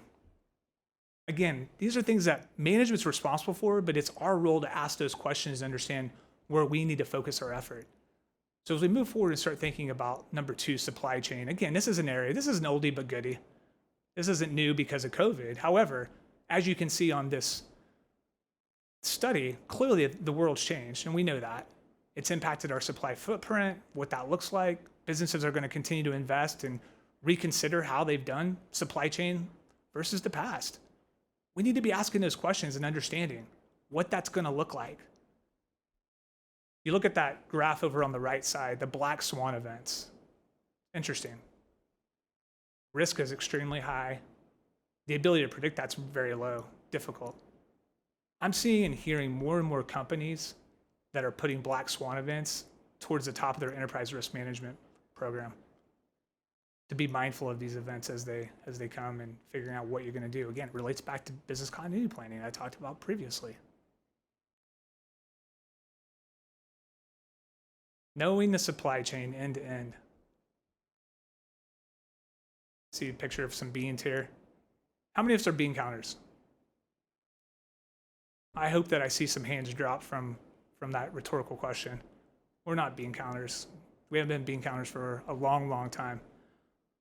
I love the story that Richard Chambers talks about around understanding how to grow, harvest, send the beans to the store. We have to know the end-to-end process. It's not good enough to just know how many beans there are anymore, right? Love that concept. And I don't care what industry you're in, you need to understand your supply chain end to end. It's important. It's important that we understand the 4 walls of our company, but it's just as important to understand those companies that are working for you because of the risks that are tied to that. Diverse supply chain. It's great to have scale. We want to leverage scale. We want to save money by but we also need to ensure we have a diversified supply chain as well, particularly in the situations we've just been living with. What about a green supply chain? Sustainability is becoming more and more important. And by the way, on diverse supply chain, there's more and more questions probably from your clients around minority-owned businesses, women-owned businesses, those kinds of things that you can start introducing some of your D&I into your supply chain as well as we start looking at things. But as I mentioned, green supply chain with some of the things that are happening in sustainability are important. Interesting, probably about a month ago, I received, we get RFPs from time to time we have to fill out, and they have different questions that they ask. Interesting enough, and I hadn't seen this in my industry before, but there was a question about sustainability audits. So it's going to be interesting as the world kind of changes, what that's going to look like for us. Knowing your supplier. We talk about knowing your customer all the time. And again, I recognize these are management activities, but internal audit needs to understand how management's handling these risks. Knowing your supplier is important. Financial strength, are they suppliers we want to do business with? Do they have the solvency? What about health and safety? Another key risk. Do we trust that they have a health and safety program and their employees are trained appropriately? So you have to remember, a lot of times, your company may have deeper pockets than your supplier does. In the event of an incident, they may come after you instead of your supplier. So it's important that we're dealing with suppliers that we want to deal with and we should be dealing with. What about supplier code of conduct? Look at this. Child labor, modern slavery is a big deal in Australia right now and a lot of other places across the world. Other regulatory requirements, think about wage laws, other pertinent activities that are happening today. Knowing your supply chain is going to be important. Asking the questions around what management is doing about this is critical. And not just one time, how are they continuously doing that? There may be a one-time setup of a vendor, but do we continuously monitor? Does management continuously monitor these activities? We need to be asking these questions because otherwise we're driving our risk up. Our job is to protect the brand of our company. We need to be asking these questions.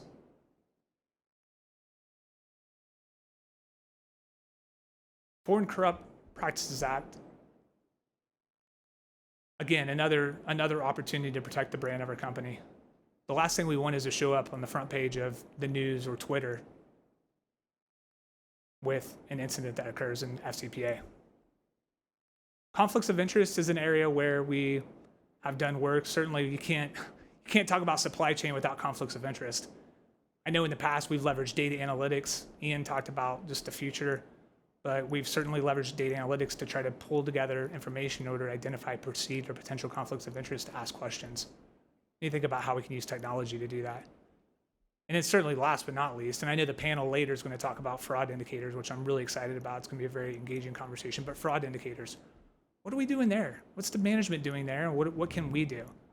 I know in the past we've done some work where we've created dashboards with Benford's Law and other activities in order to identify potential anomalous data.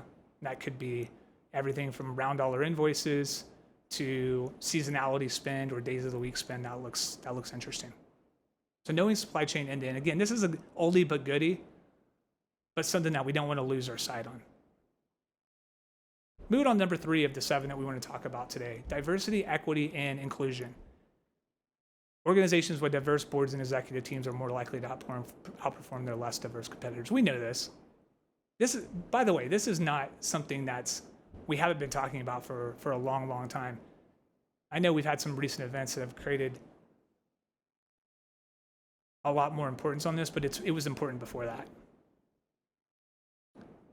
I want to talk about, I mentioned sports, I mentioned movies. I'm trying to pull it all together here, but remember the Titans. I don't know if you all saw this movie, but it's a great movie, one of my favorite movies, but it's a true story based in Virginia in the States in 1971.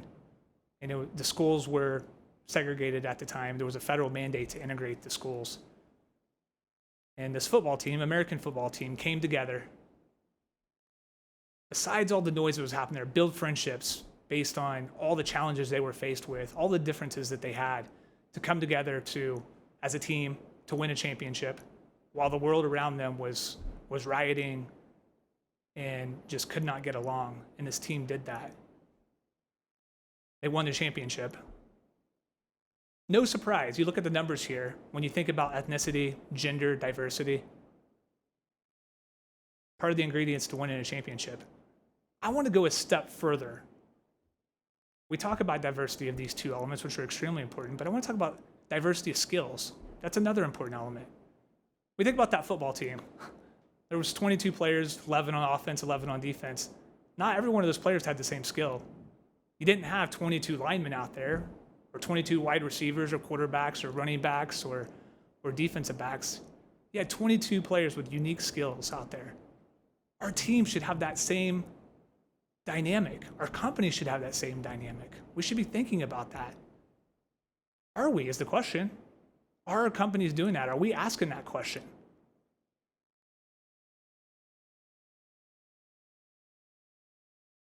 Is your company walking the talk?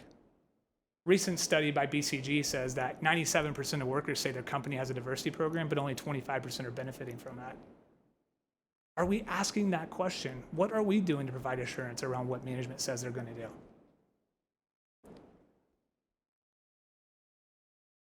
Anybody know who this is? I'll be biased. I believe the greatest basketball player of all time. I grew up a Chicago Bulls fan through and through, loved watching Michael Jordan. Funny thing about Michael Jordan, though, is Michael Jordan loved to talk trash on the basketball court. Anyone that watched knows that he did that. And it didn't matter whether it was a Hall of Famer, Isaiah Thomas, or Magic Johnson, or Larry Bird across from him, or a rookie, or a journeyman. He was going to talk trash. The thing about Michael Jordan was he could shoot, he could pass, he could rebound, he could play defense, he could win championships, he could lead. He won 6 championships, never lost one of those. He talked a lot of trash, but he walked the talk. The question is, are our companies walking the talk on DE&I, or any of these risks that we're talking about, for that matter? We need to ask these questions. And the businesses are changing, right? They're establishing hiring goals. These are things that are auditable. And I think the question is, well, this is management's job again, right? But we have to ask these questions. Have they established hiring goals? Have they improved their hiring process at certain levels? I've seen where at certain levels, it's required to have a diverse pool of candidates. The interview panel is required to be diverse. Is your company doing that? Are they following through with what they said they were going to do? What about equity of promotions and succession planning? Same idea. Is it equitable? Do we have clear definitions on promotions, and are we adhering to those? Are we considering DE&I when we think about succession planning? Employee engagement surveys, what are employees saying? Supply chain, we talked about earlier. So again, these are just very fundamental things that we want to be asking and providing assurance over, because a lot of our companies are going public with the investments we've made with our D&I programs, shared it with the board. We need to provide assurance around these activities, or at least ask the question. I'm going to go into the next item here around talent management.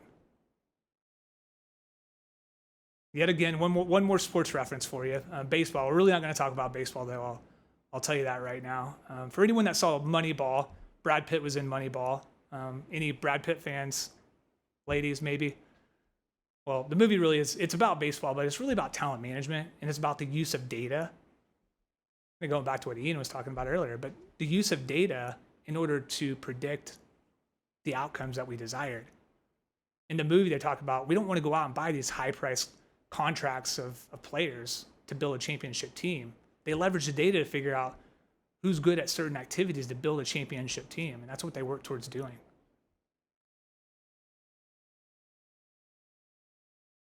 Why is it important? Why is talent management important? We talk about how our employees are the most critical asset, the most important asset in our company. If that's true, then we should be looking at it. Lost revenue, what cost to rehire? You've seen plenty of statistics around some of these, lost productivity. Talk about how hard it is to bring in a new employee, get them acclimated to your company, train them. What about reputation? Glassdoor's out there. There's a lot of different sites these days that allow employees that leave companies to talk about your company. You want to build that right reputation. But again, this is a management job. It's not internal audit's job, but we need to be asking these tough questions around what they're doing to build around talent management. What can we do? You can see here on this chart, there's different activities, different cycle, if you will, to the process, whether it's screening or recruiting or succession planning, which I mentioned, and all these different elements that kind of go into the talent management activities. So let's keep it basic. Let's just start an exit interview. Is our company gathering exit interview in order to improve recruiting? Recruiting is the backbone of our talent cycle. What are we doing for those employees that are leaving? Are we asking those questions around what management's doing to collect data around our employees that leave? Let me ask you this as we move forward. Work from home, office, remote. What's going to happen when they tell you got to go back in the office 5 days a week? Everyone going to run out the door? There's a chance. We've been effective for all these months. Why do I need to be in the office 5 days a week? That may be the questions we're asked. Are we going to have data? Is our management team, is our HR organization, is our business going to have data to support maybe a policy change based on the outcomes of decisions that they make?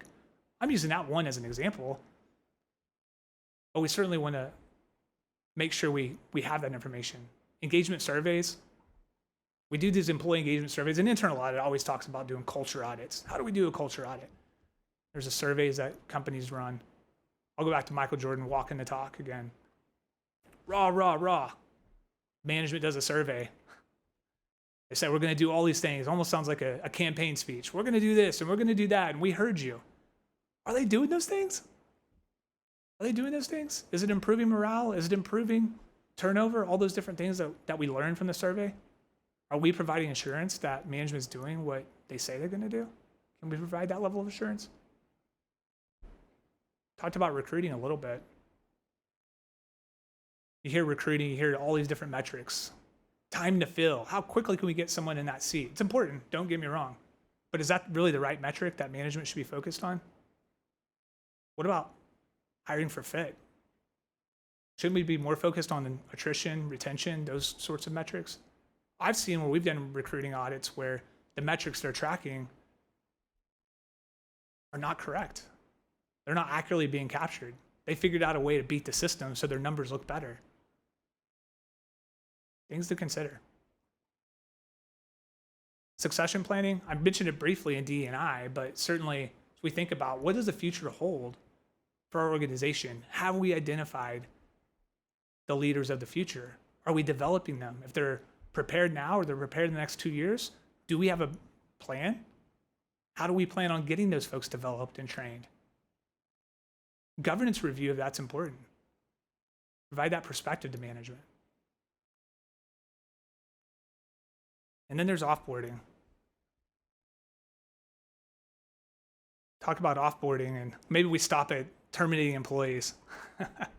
How well do we terminate our employees? Quickly, timely? Costs us money if they stay on the books. Hopefully we're terminating them timely, but are we looking at that? What about the additional risks of keeping those employees on the books? Have access to your data. So there's a lot of different things when we think about talent management. I'm going to go back to the comment I made earlier. If employees are the most important things, important assets of our organization, then shouldn't we be doing something? We need to really ask ourselves that question. Let's go move over to number 5 now. 5 of the 7 that we want to capture here and talk about today. Insider threat.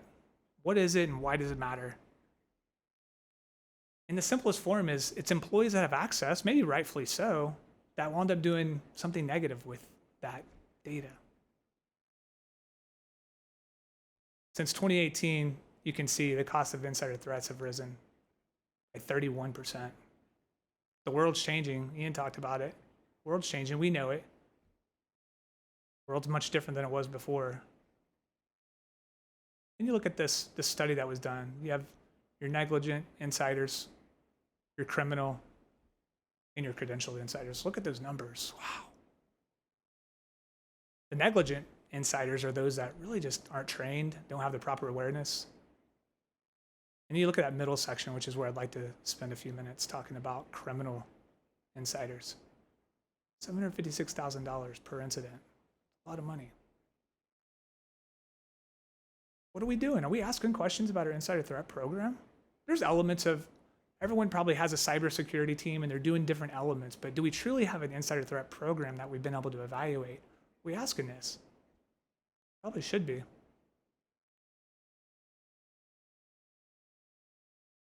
What's important? So we think about that. I mean, there's lots of data. Every company has data. I heard education's a big constituent of today's meeting. What's important? Is it student data, enrollment data? Your manufacturing, is it pricing? Is it your client list? Client data might be important. Is it your strategic plan? There's a lot of different things that are important. Has your company gone through that process to identify what are those crown jewels, as they say? What are those key assets? Do we know? What's important? Here's a picture of a football coach. You'll see this every Saturday, Sunday, heck, almost every day of the week when it's the fall anymore. You can get American football just about every day. But football coach holding his playbook. That playbook is so important. That playbook is everything to that team on that given day. Tell you a little story. Back in 1999, Oklahoma, which is my alma mater, University of Oklahoma, was playing Texas. They play in the Red River rivalry every year in October. Both teams drive about 3 hours to meet in Dallas, Texas at the Cotton Bowl, where it's been played every year since 1929. Funny story. Before the game started back in 1999, players were warming up. One of the players had the playbook in his hand. Actually, it was on his back. He ran by and he dropped it during warm-ups. The other team picked it up. It was interesting. Score, and I was at this game. Score was 7-0. Oklahoma was winning. Excited. 14-0. Oklahoma was winning. And by the way, Oklahoma was not very good at this time. It was 1999. It was, you guys keeping score, it was Bob Stoops' first year at the helm at Oklahoma. So Oklahoma wasn't very good. Texas was favored in this game. So Oklahoma goes up 7-0, 14-0, 17-0. I was a student. We were going crazy. It was 17-3 all of a sudden. Well, what happened was, as the story was told, was one of the players on the team dropped the playbook. And that team was Oklahoma dropped the playbook before the game, that play sheet. And if you know college football today, the first 10, 15, 20 plays are scripted.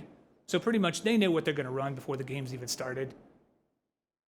Very scripted. And so what happened was Oklahoma jumped up and you're like, well, they dropped the playbook. Well, funny enough, what happened is Oklahoma planted that playbook. They dropped it intentionally. Texas picked it up, thought they had an advantage when they actually didn't. Oklahoma used it to their advantage. So Texas lined up defensively thinking they were going to stop Oklahoma, and Oklahoma ran their plays and kept scoring. True story, actually, and the person that dropped the playbook was one of my childhood friends. Pretty funny story. What's the key asset here? We're talking about crown jewels. Do we know the crown jewels of our company, and are we asking those questions around how we're protecting that data? Football players, it's clear. Football teams, it's clear. Coach, that playbook is critical. It is their crown jewels. We won't talk about how this game ended up because Texas figured it out, and they came back and won the ball game, unfortunately, and realized that they kind of got schooled there. But point being is crown jewels, I think, had been identified. I'll give you another quick example. I'll date myself again here. If anyone ever saw the movie Office Space, it was a comedy in the late 1990s. Here's Peter Gibbons. He worked at Initech, and those of you who don't know, that's a floppy disk. Used to have a floppy disk you could stick into a computer. And Peter had stolen from his company, insider threat. Again, he worked in the accounting department and stole from the company using that floppy disk. Kind of antiquated today. But the basis of any insider threat program is identify, prevent, detect, and respond. Have we evaluated our insider threat program, recognizing the increase in cost and increase in volume of these things happening? Lessons learned, look back. These incidents occur.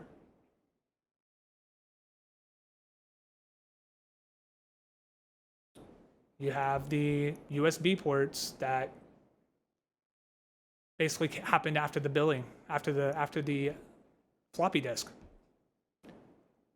USB ports, they're starting to become outlawed too, right? And there's other measures now. We have Google Drive, and we have all these other cloud environments, as we know.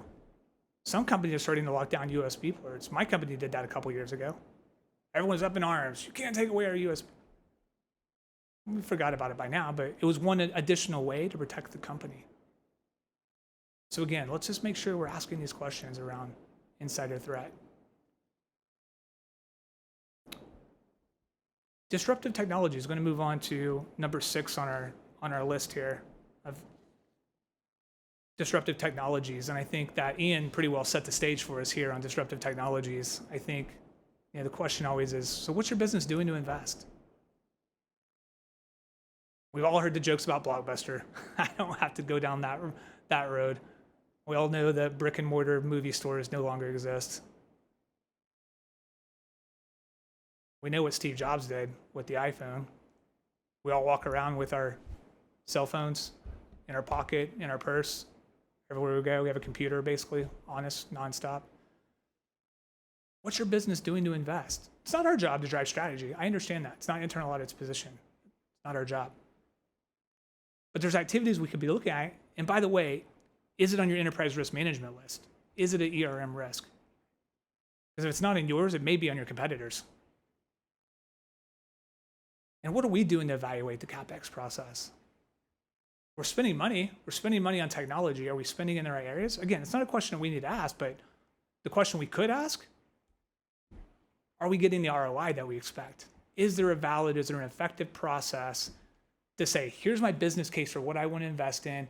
It aligns with the strategy of our company, or to get ahead of some of those disruptive activities that may be out there in order to move the needle. So while I recognize disruptive technologies is a really challenging one to say, well, what are we supposed to do? This is one way that you could get there, is evaluating the CapEx process. And there's a few other ways you could potentially get there as well. But certainly we want to understand and make sure that our business is ahead of this. And clearly it's a strategy component, but again, we're not bean counters anymore, remember? We need to be advisors. It's not just about providing assurance per se. We need to make sure that we're asking these tough questions to make sure management's on it. And they should be. But it doesn't mean to have an effective process around some of these activities. And then the last item I want to discuss is around cloud security and governance. There was a day when we relied on these records. Remember these filing cabinets lined up here? We needed this guy over here on the left to protect us, protect our physical security of items. He's asleep on the job here, as you can see. Remember the days over here on the bottom right? All the support would come in the conference room. You're in that little conference room and stacks and stacks and stacks of paper, and you're moving them out of the way so you can eat lunch or eat dinner sometimes, unfortunately, making a little bit of room because papers are stacked pretty high. World's changed a lot. It's all about the cloud. Everything's moving to the cloud, right? So we can do everything from our computer, sit at home like we've been doing, working remotely and doing our job effectively. What do we do in the IT space, though? Are we thinking about it? Are we asking these questions around cloud security? We want to be that trusted advisor. Are we asking these tough questions? Configuration and monitoring. Some of the biggest breaches that have occurred in the last 2 years have had to do with misconfiguration in the cloud. Management properly configuring, are we providing assurance on those activities? Well, cost management, it's expensive, it's very expensive. When we think about third party, we talked about that earlier, we're all probably dealing with cloud service providers like Microsoft Azure or AWS or others that are out there. It's expensive. How's management managing that cost? And you think about the regulatory compliance and just what that means around GDPR, data privacy, so forth. So just real quickly, I'll just spend a few minutes talking about other key challenges. I walked through 7, I would say, and that's clearly not everything. We know that there's a lot more risks that are out there, but wanted to highlight 7, some that are things that we should have been thinking about already and some things that probably are a little bit newer.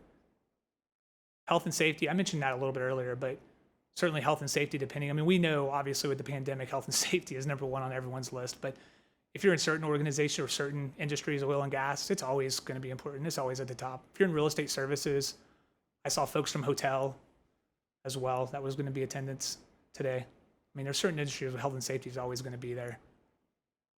ESG, I mentioned that a little bit earlier, but again, the world's changing.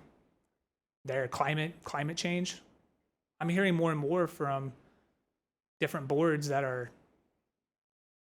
they've got that as ERM risk. There's task force being created. How can we take advantage? From a sustainability perspective, can we take advantage and create a competitive advantage against our competitors when it comes to ESG and those activities? Lots of good questions. Corporate social responsibility. Probably a lot of our companies are pushing out those reports. There's probably some level of assurance we can provide there as well. Make sure those numbers and those things that we're pushing out are accurate. And then data governance. We all know this. We're all faced with this as the world moves forward, and we all wanted to do data analytics. We need good data though. Garbage in, garbage out. Ian mentioned the influx of data officers, chief data officers, so forth. So there's some other challenges out there beyond the 7 I talked about, and there's more beyond this list. But wanted to hit on some of these. So in closing, what I'll say is risk changes, be agile with your audit plan. Remember the audit plan that's collecting dust versus Serena Williams all over that tennis court? We need to be thinking about that as we move forward, asking these questions. Learn from the past and others. Think about Biff's Almanac, sustainability, or excuse me, business continuity planning, D&I, vendor management. We know these things. And then be digitally capable. We talked about some areas there. Insider threat, we talked about. We talked about cloud. We talked about some things about being digitally capable. We need our employees to be, we need to upskill the talent. We need to be able to do these things. We can't turn our head to risk because we don't have the talent on our team. We need to be upskilling our talent. So it's going to be important. So again, we want that seat at the table, but we have to talk about what's relevant. We have to talk about what matters. Thank you very much for the time and attention. Really appreciate it. And I know now we're going to move to Q&A for the last 10 minutes or so. That's right, Chad. Thank you for everything you presented. You know, you certainly gave us a ton to think about, and we do have some questions that came in while you were talking, so we just want to give you a chance to answer some of those. So let's start with the first question. It was, the corporate real estate market seems like a scary sector at the moment as more employees elect to work from home. How is CBRE mitigating risk? Yeah, it's a fantastic question. I think it's a question that kind of expect from time to time. So let me make a couple comments, and I mentioned it briefly, but we have a very diversified portfolio. So when you think about our client base, it's everything from hospitals to industrial to retail to pretty much everyone that's represented on this call. So certainly office is not the bread and butter for CBRE. And so as a result of that, I think that kind of diminishes some of the risk. But certainly the workplace is going to look different. Flexible workspace is an area where we've invested the last couple of years pre-pandemic that we were already looking to move the needle on. So certainly I think that's going to continue to be, you know, a focus area as we get back in the office. I think the way things worked in the past, where we were trying to cram everybody into a room in the smallest space possible, that may not be the reality when we come back. So I think that flex workspace, I think that hoteling, some of those concepts that we've been talking about for a couple of years now, or probably we may see an acceleration of some of those activities as we move forward. But certainly, you know, there's plenty to talk about there, and I know our research team and others are doing a great job in figuring out how to help our clients figure out what to do, as well as our own team. Now, one thing you mentioned in your talk was that, you know, as an auditor, it's not really your job to drive corporate strategy, right? That, you know, that's what the rest of our company leadership should be doing, but that we serve as a trusted advisor to the company. So what advice would you give to somebody who maybe they see their organization not doing some of the things that really they should, like a diversity and inclusion initiative, security policies and procedures, things like that? If they see the ball being dropped, what would your advice be to an auditor in that position? Again, another great question. It can be challenging because, again, it's not our job to drive those strategy items. However, when we're talking about risk, now you're talking about it is our job, right? And we do need to be asking those tough questions. And I hear it and I see it from time to time that middle management may know there's a problem, but does the board know that? Does the executive leadership team know that we have a problem around, you name the topic? And I'm talking about emerging risk problems, right? And so not things that maybe shouldn't be hitting an executive's radar or the board's radar, but certainly things that matter.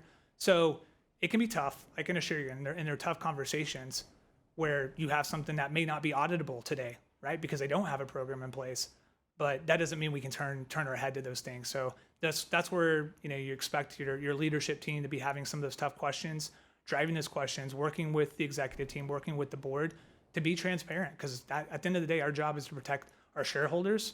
And so in the event that we don't have, you know, proper mitigation of risks that we all should be thinking about, I think it's something that our job is, sometimes it's not fun. I say that to my team all the time. Our job isn't always fun, but it is our job. Hernan, what's been your approach with things like that? Yes, I think it's very important for the organization to try to keep up when it comes to all of these dynamics, because as you're thinking in terms of how things are changing, one of the things that Chad mentioned was talent management and just identifying what skills, competencies that the department has, but the organization at large as well. And as we talk about the disruptors or cloud, or we talk about blockchain, or we talk about all of these different dynamics that are playing out in our world, at the end of the day, it's about the people having the skill set to either imagine what's happening and how it may impact us, or how we can react to it. So either get in front of it or at least keep up with it. So I think talent management is really central to this conversation. All right, well, Chad, you identified a number of risks that companies need to deal with, and these are real risks that everybody's facing today, things like cybersecurity. But they weren't always giant risks. Cybersecurity, even just 10 years ago, wasn't as big on our radar as it is now. So what are some of the things that you're doing to look forward, to kind of identify risks ahead of time to make sure that you're in the right position to address them? Yeah, again, it's a great question. I mean, I think there's a combination of a lot of things. There's certainly, plenty of professionals that are out there that are seeing these risks as they continue to emerge. So we need to stay apprised of what's happening around us. I think our board members are not just a board member, audit committee member of your organization. They're certainly members of other boards as well. So we need to make sure that we're getting that intelligence and using that to our advantage. I think the other thing too is we need to be looking at trends. We talk about data analytics. I think about things that you can be doing, leveraging, for example, your fraud information that comes in through, like we use ethics point case hotline, if you will. And so what are we seeing? Are we seeing trends around certain activities that are starting to spike that we didn't see a couple of years ago? Can we identify those trends and try to get ahead of those is the ultimate goal. What about litigation? We look at litigation claims as well. Are we seeing spikes in certain areas, employment law and other activities that we hadn't really thought about before? And then certainly, again, the continued cyber attacks and those sorts of things as the attackers get more sophisticated is going to continue to be a challenge. And so again, do we have proper governance over those activities, whether it's your cybersecurity office or other cloud leaders as well, is going to continue to be a challenge. And you just hope that they're putting the resources together in order to mitigate those risks. And we're asking those tough questions, like I said before. All right, well, Chad, thank you very much for coming and speaking to us today. We really appreciated it. And thank you for participating in our tropical storm outside, which has been an extra added joy. We like it when people come to Florida and enjoy the beautiful weather, but we don't get that this week. So, Hernan, did you have any other questions for Chad before we wrap up? No, I just wanted to reiterate that as we started out talking about linear in the context of athletics, but when you think in terms of acting in a linear way as opposed to in an agile way where you can move in different directions, I think this really encapsulates a lot of what Chad was talking about, is that we need to be able to be agile in terms of how we move and where we go, but being able to understand that risk is driving a lot of this. So from that perspective, then be able to move quickly with a sense of direction, in the sense of where are you going, not just moving quickly, but where are you going with this velocity? And that's a very important takeaway overall. Excellent, thank you. Now, speaking of things that are coming in the future, we've got another great speaker coming up. Who's next? Coming up next, you'll hear from the Corporate Executive Vice President of FedEx Corporation, Robert King. And later, you'll get to hear from our incredible panelists as they answer hot topics in auditing.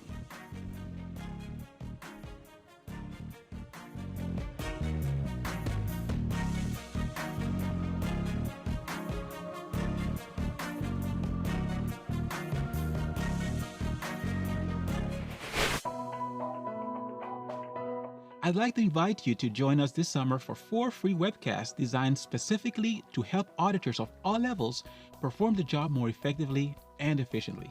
You're invited to 2 webcasts in July and 2 in August. I encourage you to sign up for all 4, but if you can't join one, don't worry. Each webcast will be recorded and shared with anyone who registers. Visit acilearning.com/auditsummer21 to learn more and to register. Today's auditor needs all available resources to stay ahead. Whether it's new regulations, changing processes, emerging technologies, or CPE requirements, you want to be in the know. The ACI Learning Audit YouTube channel is the place to be for all this and more. What is ACI Learning? ACI is a global leader in audit education with options for all types of learners.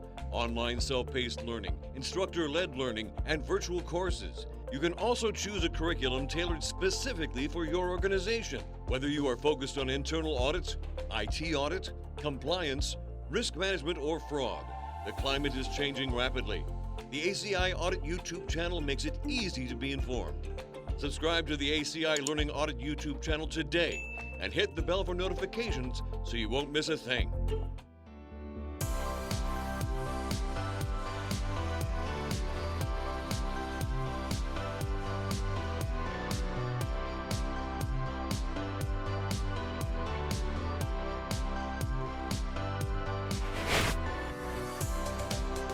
All right, welcome back to AC Learning's ACI Learning's live virtual conference. There we see Robert King getting ready for his presentation in there. But we want to show you the results from the last couple of CPE questions. So let's take a look at those real quick. The first one we had is, how many auditors are in your internal audit department? Only two different answers on that one. We had 2/3 of you said 1 to 24, so some small teams there. And then 33% said 25 to 49. Nobody had the teams over 50, it looks like. We had a lot of options there for you, but didn't seem to be really set in that those two groups there. And our next question was, how many IT auditors are in your internal audit department? So focusing just on the IT people at this point, we had 20 plus, 17% of you said that. 15 to 19, 17% there as well. 17% said 10 to 14, 17% said 5 to 9, and 33% said 1 to 4. And the last one we had there just a few moments ago, for 2021, has your internal audit budget 43% said increased, 29% said stayed the same, and unfortunately 14% decreased, and 14% didn't know. So good to see, for the most part, a lot of those budgets either stayed the same or did increase, definitely. All right, well, let's head back over to our hosts now, Don Prezet and Dr. Hernan Murdoch. Thank you, Peter. Always interesting to hear the results of the poll questions, as always. And in fact, I'm kind of curious, Hernan. It sounds like most of our viewers have a pretty small audit team. How common, or what kind of organization would need an audit team of 50 plus people? You have some global companies out there, and some of these organizations really need a large department that's going to be able to address the multiple needs that they have, different locations, different systems. So in many cases, you see that the department size starts to grow as they become more geographically dispersed and more complex organizations. Yeah, but I imagine industries that are heavily regulated probably have an additional need and burden to pull there. So a lot of interesting stuff there to see the differences between organizations, how they handle that.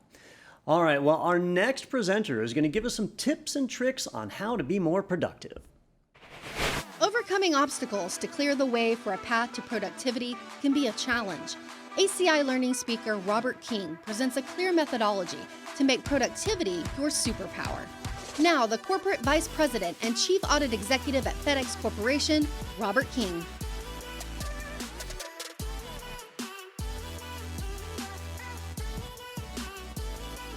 Good afternoon. Excited to be here. It's an opportunity to join you today and talk a little bit about productivity, hacks, and other secret weapons. I've already had a great day listening to Ian and Chad, and they themselves have talked about some of the challenges that we are all facing today. It's quite a period of time with our audit teams, trying to complete the audit plan, and just trying to motivate our employees through all the changes that are going on for them each and every day. These challenges are certainly impacting our ability to be as productive as we once were, or how we need to change our productivity as we go forward in addressing these new challenges. And that's what I want to talk to you about today. How do we help our individuals respond to all of these challenges? How do we help our teams respond and be as productive as we always have been in the past? Today, we're all in various stages of responding to the pandemic. And there's a lot of work going on to evaluate the workforce strategy. What does the future look like? Some of you may be going into the office already, or at least in a hybrid way. Some of you believe that you're going to be 100% remote. Some organizations are still searching that and trying to figure out what's going to be best for them and their future. How do they maintain that culture? How does the workforce look in the future? And with all of those potentials, we know that we as individuals and as leaders of our audit teams, that we're, through all those scenarios, concerned with our employee development, the employee morale, the career growth, and most importantly, how we stay productive as an audit organization so that we can deliver that value that we have as a part of our value proposition in each and every one of our organizations. So that's what today's focus is on, finding ways to actually increase our productivity. I've spoken to many different teams. Certainly, we've interviewed and talked to all of our team members. We've talked to peer groups within our audit organization. We've looked within within the company itself by talking to teams, finance teams, engineering teams. And when we ask this question, are you or is your organization as productive as it was before the pandemic? We get quite the response. I see many of you out there already shaking your head. Some are up and down. Yeah, yes, absolutely. Some are, no, I'm not real sure we're as productive. In fact, I know we're not as productive. And some may just be still kind of, let me think about that, because you're not even measuring it at this point in time. That's exactly the responses that I expected from each and every one of you. Some, as I said, say, yes, absolutely. I'm as productive. I'm even more productive. They've embraced this environment. They have an ideal work environment. They like the balance that provides for them in terms of working remotely. They most likely already had very strong work habits, and they have adapted extremely well to that environment. And yet there are others that say, yes, but they really don't know that they're more productive. They just don't want their company to take that away from them. They like that work-life balance. And it's true. We do have individuals that have been as productive, if not more. It's also true that we don't have everyone as productive as they once were. Some don't have the ideal environment. Some have many more disruptions in their world. Some actually haven't had the proficiency to take their work habits to a higher level in this new work remote environment. So they're curious as to what the workforce future will be. Will it remain in this remote mode, or will I have the opportunity to come back into the office? So the truth is both yes and no. But the key is, are we measuring it? And what were our metrics before, and how today are we comparing those metrics and seeing how we're performing? And that's what really productivity is about within our organizations. We've all probably experienced some productivity challenges. I know we at FedEx certainly have done that. You've delayed some audits. Some of the plans, reviews that you had scheduled haven't been able to be done. You can't travel. You haven't solved the how do I remote test those particular areas? How do I do operational reviews? There's been technology challenges possibly with you and your organization as well in terms of it. So there have been many, many challenges. So in terms of productivity, the first thing that obviously all organizations have to address is that ability to have the right tools to be effective. And probably after 16 months, most of us have gotten to that point. Most of us have certainly deployed our teams. They've been remote for a long time now. They've gotten much more comfortable in that environment. But certainly at FedEx, we've seen the inability to travel bring lots of challenges to our operational audits and our compliance reviews. We've seen the extended time it takes to kind of communicate with the clients themselves and to be able to share documents across the organization. We've certainly had challenges itself with remote testing, and today I want to talk to you a little bit about that and some of the things that we've learned along the way and along the journey to get better and better at that. And certainly one of the most significant losses have been, and the challenges have been that we've lost that face-to-face interaction, that ability to quickly get questions answered, network, and learn what's going on in the business. All of those have had an impact on our productivity. And last but not least, we obviously would have to talk about just that fatigue itself, that Zoom fatigue as some refer to it. It's real. Our individuals being on camera, being on the video constantly certainly has had an impact to their productivity.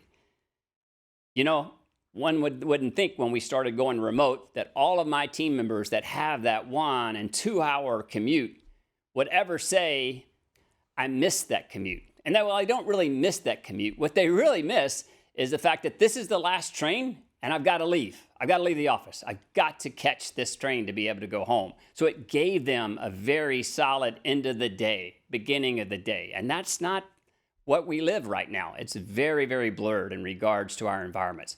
When does the day start? When does the day end? I never seem to get off the computer. I never stop working. So that is that fatigue that's around us all. So how? So how do we overcome and address all of those challenges? So what I've done is kind of narrowed this to 5 key productivity challenges that I want to speak to you this afternoon. At a very high level, I want to kind of talk to you a little bit about that virtual environment, the very basic, where we probably have excelled mostly in this space versus some of the others, but what have been the success factors? And those that may not have gotten to that point, What do we need to be looking for to be able to be best in class in terms of virtual environment?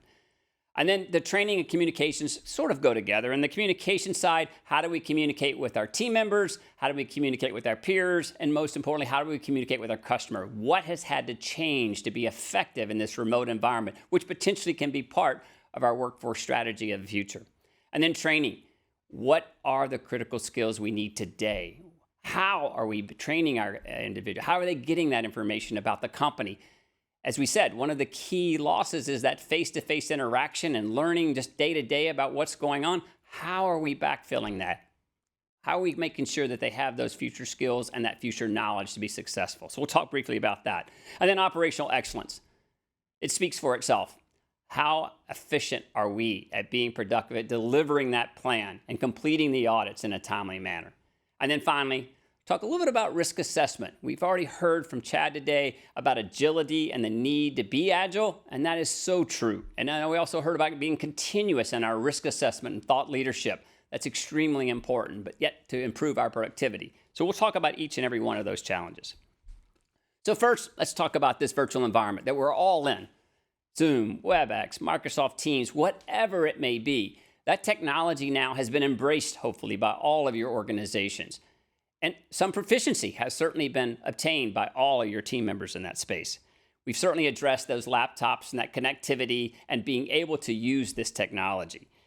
So many of your team members will say they're very proficient at looking at Zoom or using Zoom. And we are, much more than we were when we began, yes? But yet again, how many of us have had that moment where immediately we have this great thought leadership and we're ready to speak and we begin to talk and we're a few seconds, if not minutes into our conversation, and somebody says, hey, Rob, I think you're on mute. Ugh. And I was doing so well. It was such a great story I was telling, right? We've all had that. So while it's certainly that we've all had to use these tools and gotten better at it, what we've done and felt like was very critical is to make sure that we provided valuable training. With any app, with any software, there's basic knowledge, but how do I get to that advanced knowledge? So we purposeful looked at how we could obtain training, what we had inside the company, where we could obtain it outside the company, where there were webinars, some free, some low cost, how we could push that information out to our teams so they could all become much more proficient in this virtual environment. It's been very, very successful. After having the equipment and having the right tools, that dedicated workspace is absolutely the next thing it takes for us to be very productive in this environment. Dedicated, comfortable space is a luxury for some. As we learn very quickly, some have that opportunity and excel, and some don't have that opportunity. And we've got to reach out to our teams and listen to what are the barriers, how can we help them? How as a company can we help them?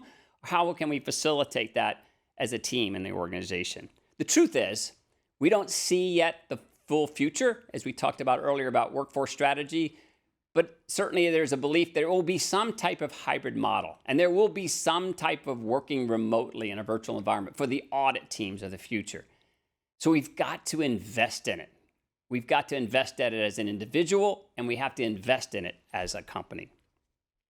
So obviously having the right hardware, obviously having a knowledge of the tools, and then simply having the right dedicated space.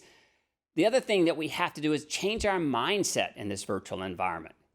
Before, everybody in the office, it was that you were there, you were accountable because you were at the office. You kind of clocked in, clocked out. You were physically there. You're not there. You're out of sight. So now it's about outcomes. Now it's about how you measure the outcomes. What are the milestones? What are the tasks that need to be completed? And really focus on that and change the mindset that that's what's important. Not whether you're at your computer or at your desk between 9 to 5, but how are you doing on your projects? What are the outcomes? Have you hit those milestones? That is a big change to continue to improve your productivity in this virtual environment. Next, obviously, is a little bit about communications. I want to talk a little bit about that. On your screen is just a little bit of an idea of some of the things that I'm sure all of you are doing as a part of your virtual environment. We have to be very proactive and purposeful in this process. Certainly, this proactive approach has been a value add for us, where our team members have felt very engaged. In fact, in surveying our team, most would tell you in the last 16 months that they're much closer to their managers than they've ever been. They have a lot more touch points than they've ever had. So it's been something of a silver lining in the process, but it has to be intentional. Before it would just happen by a matter of fact. Now it has to be intentional. Those staff check-in dates are extremely important. Those team meetings where we're sharing strategy and sharing updates are critical to each and every one of them, because we're remote. And we don't just do it from management to staff. The team members are having their own sessions to stay connected, whether it's project related or just team related. All of that is part of this communications to make us a bit more productive. At FedEx, we have a series that's an executive series, my officer and our team, that go through, we're referred to as IED Talks. We've established virtual communications to continue offering updates to our team members. And it's just using Zoom technology. It's not difficult. It's just literally going online, recording yourself, and editing it, and then moving on and pushing that out to your team. Letting them know about the strategy. Letting them know about change management, and it's okay to have some anxiety about how to respond to it. How to take charge of their professional lives and what they need to do from a training perspective, whatever the topic may be. We use these not only to teach and learn across our organization within strategy, but also use this opportunity to have industry folks come in a little bit to talk about lunch and learn so we can learn the business. So it's just finding new ways to communicate in this virtual environment. We must leverage this opportunity. Secondly, we've got to transform all of those water cooler conversations into reality today. You heard Chad recently just speak about that. Very, very factor. We've got to kind of take charge again and be very intentional about this process. We always value this opportunity to kind of see someone in the morning, get a quick question answered with my cube mate by just walking over to the cube or throwing something over and saying, hey, you over there? You awake? I need this information. Can you help me? Walking by my manager's office and just simply going by and saying, I have a quick question. You got a minute?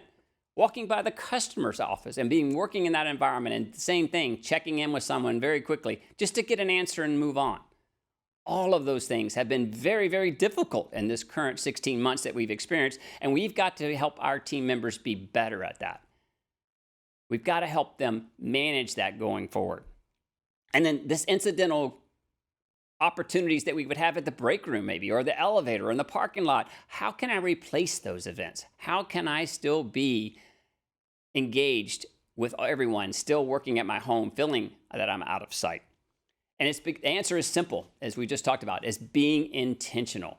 We must be intentional about how we do this, very diligent. So we have team members, think about this, make a list of all of those critical individuals. What are those key individuals that you need to stay in contact with within your team, within your organization, within the customers, and what are the connecting points? How should I best connect with them? Obviously, we have all these tools, but for everyone, it's a little different. Their distractions are a little different. Their environments may be a little different. So reach out to them and find. It's going to be simply a 5-minute check-in. We have new hires that come on board, and we literally make it intentional where every team member checks in with them during the week, 5 minutes. Hey, how are you? And they talk about something personal. It's not about their audit project. It's about them and asking them how they're doing, asking them for their input on how they feel and what they need in regards to their daily task. Again, purposeful communications to truly help your team members feel as a part of that team, that cohesiveness that's necessary for us to be as productive as we can. And verifying that contact method, some people are just tired of Zoom, as we talked about earlier, so just give me a phone call. Just chat with me and message with me in Microsoft Teams. It can be many different ways, but it just needs to be purposeful. That's the key. Our managers are doing the same, acting very, very closely with our team members and to do the touch points. And just not necessarily check on the audit, but check on them. That empathy for how are they adjusting? How is their workspace working out? What are their needs in that space? Very, very important for us to work with them and hear them and listen and be empathetic to their situation. And that's a significant event for us to have not only do they feel connected, but they feel a part of that team and feel that they're much more productive as a part of that process. So I think those are just key things that have helped us on the communication side to really promote team unity, but also team level engagement and productive. We have to be able to teach them in the collaborative spirit. And talking about networking, we lost that, a collaborative spirit. And what I mean by that is we have to have opportunities with our customers to bring them together through these applications, but to be collaborative, whether it's whiteboarding or walking through things with them. We have to have that interaction through the video to see body language and how they respond to certain things and feel like everybody has a voice in that. So you have to set that up. You have to talk through those processes. And share screens, obviously a big part of that, to kind of narrow that planning side of it down, how we can be more effective in the planning process. That was one area that we didn't find that we were as productive because the auditee themselves or the client also had their many challenges. So how do we help them and how do we help us achieve our objectives? So leveraging those best practices that we've learned along the way were really critical for us to not only improve our productivity, but involve them in a collaborative way, in a collaborative spirit. That collaboration for learning. As I talked about earlier, that lunch and learn was just one more opportunity. Would you mind talking to the team and talking about this opportunity to be collaborative and talk through that? Another opportunity is just we've done these things called team snapshots. And a very interesting concept. It's simple. It's again using Zoom, WebEx type technology. You bring the manager and the team together. You have the opportunity to just talk amongst each other. We record it, kind of talk about maybe it's my Brazil team, maybe it's my Singapore team, maybe it's one of my teams based in Memphis or Pittsburgh or Dallas or wherever. And so they talk about their environment, what their challenges have been. They talk about their successes. They talk about their personal lives and what's going on in that process. It's just a quick team snapshot. We ask fun questions where they all go around the room and kind of like, who's most likely to X? Who in this group is most likely to Y? And everybody has little name cards to hold up and say, yeah, that's all about Pat. Nope, that would be Rob. Nope, that's Rita. That's who does that. So all of that is just, again, part of your communications plan to engage and ensure that they're connected. And that connectivity turns into productivity and proficiency for sure. And then there's training. Here are some of the key critical skill sets that we talk about through our organizations and certainly focus on. But that growth and learning mindset is what's most important to nurture within your organization. Fortunately, at FedEx, we already have that culture and that mindset across our whole enterprise. But in the pandemic side and beyond, it was purposeful for us to how do we continue to connect them to the training needs? How do we connect them to what that strategy is? And more importantly, how do we push that information to them? So the next slide kind of shows you a newsletter that we created the second week of being all remote. And it's just a weekly learning and development newsletter just to help them through that growth and learning mindset. Yes, we've always had that. And there are certainly core courses and activities to utilize in their individual development plans. But this was what's going on around us, what's going on in the industry, right? What's going on with virtual tools? What's going on with this third-party training and this opportunity? So it was a matter of just pushing that information to them, giving them a resource that they could always draw upon from week to week. Manage their time effectively. When they had project downtime, quickly could go to the newsletter. I think I'll click on this. They could schedule their time. I think I'll look next lunch hour next week on Tuesday. I want to attend this course. I want to kind of learn more about this subject area. That training and getting them focused on their critical skills was a key to continue to not only engage them again, but to keep that productivity level up. We all know that we can learn out of that growth and learning mindset with education, with experience, and with exposure. And we wanted to reach out to them to make sure they had everything they needed. We have new hires, internships.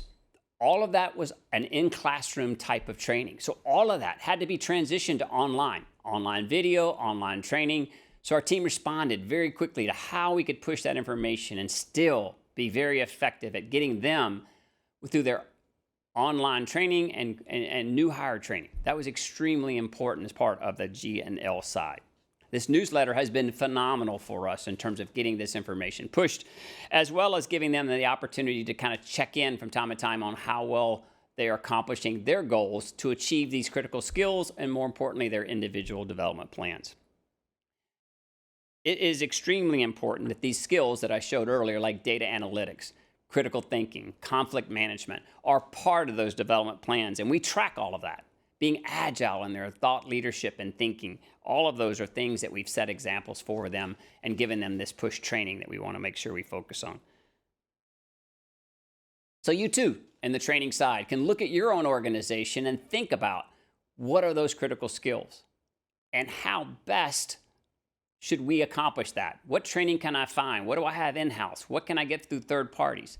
All of that is part of a strategy that will help you and your team be focused on just critical skills and development, but also in helping them be much more productive at what they need to do.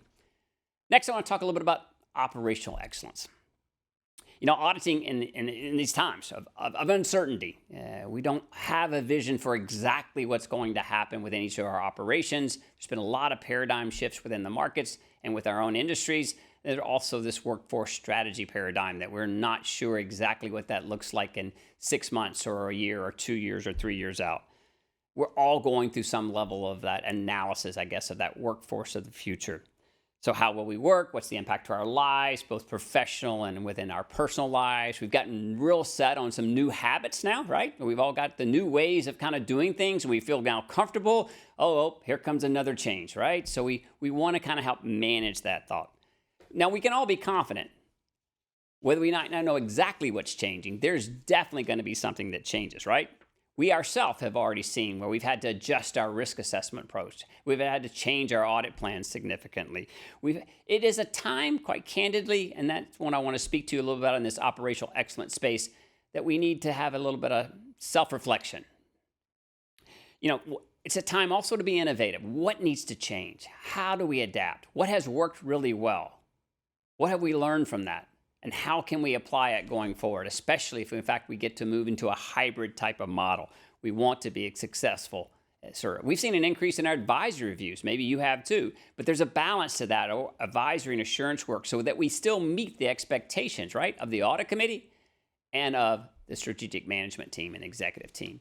So when we speak about operational excellence, there's certainly some basics that we've got to go back to. Hopefully you've had some metrics or you've looked at those and compared. Maybe you don't have metrics in your organization.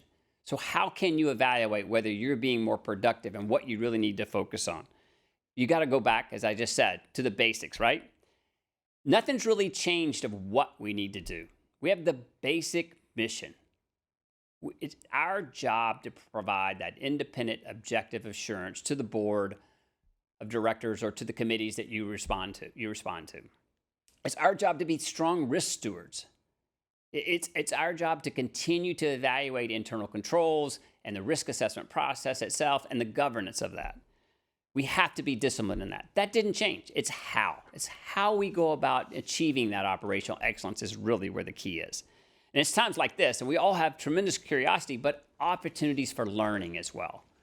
So when we talk about operational excellence, for us, it was all about applying the agility to our audit approach, techniques, how we report, and try to exceed the same expectations that we set for ourselves. We have a mission statement. We have a value proposition. How do we deliver upon that? Many of these areas that you see up on the screen are areas that we all had the opportunity to look at in the past. They're not really new. But the environment today that we're in and potentially will be in the future, as Ian's talked about, of some of the challenges we might have, and as Chad brought forth, they will be a little bit different. They need to look different. We need to respond different. Like audit scoping, how can we use data to be much better at that? Audit process efficiency, what needs to change? How do we manage through the communication challenges and the remote testing challenges and gathering evidence? Report efficiency, what we've seen as visualization has played a much stronger role in the virtual world than it ever had before in our organization. And leadership engagement is extremely critical. We've learned that we've had to make changes in our old traditional ways of doing things. We've had to be able to move communications up earlier. We've had to be able to respond to the auditee who also is going through such transformation of how we still balance their needs and our needs and still get that audit completed at that time. And with all this change management, all this change going on around them, much less within the audit process, that team resiliency, how they respond to change management, is also a key focus as we go through. There are 3 on this next slide that I want to kind of highlight for us a little bit as we talk this afternoon.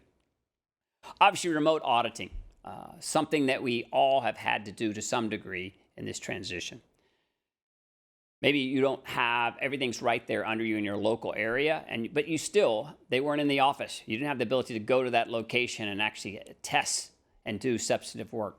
For me, a very large global team, a very large global operation, this was tremendously challenging.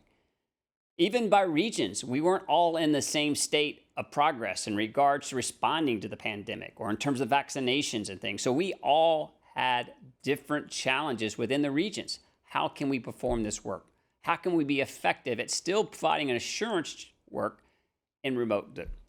So we reached out immediately to our stakeholders.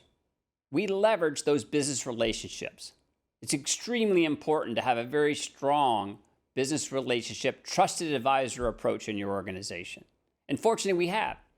So we reached out to them in regards to internal control specialists that were out there that might be able to help us, security professionals that might be able to facilitate a walkthrough, engineers, it goes on and on. We looked for those sort of guest auditor types, and it was easy to identify them. That was the easy part.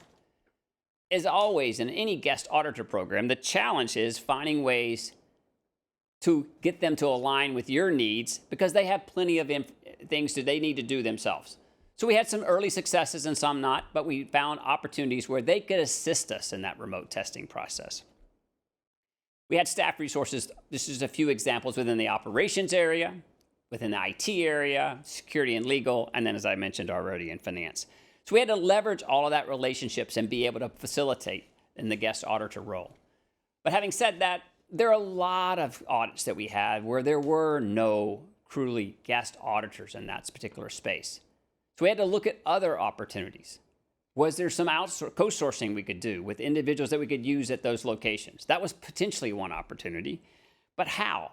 How do we need to, and what would they do for us? And how effective are our programs to help them along the way? That was all extremely important as a process. Then obviously, it won't work because we don't have a co-source opportunity. It won't work because we don't have a guest auditor. So we had to be effective at how we use the tools that were available to us. You all have many of these tools, and you've used them in different ways yourself, I'm sure.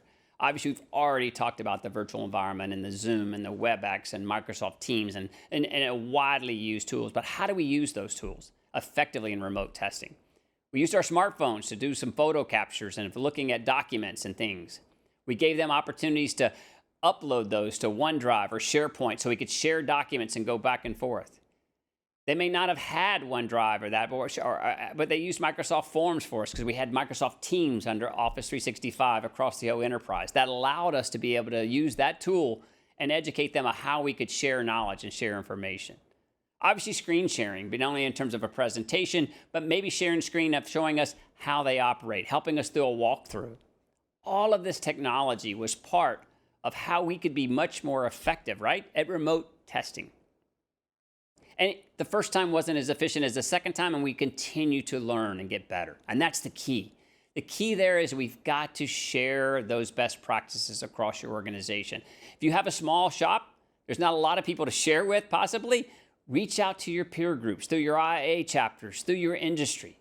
Reach out and find what are they doing? How are they using technology to be more effective in this remote testing space?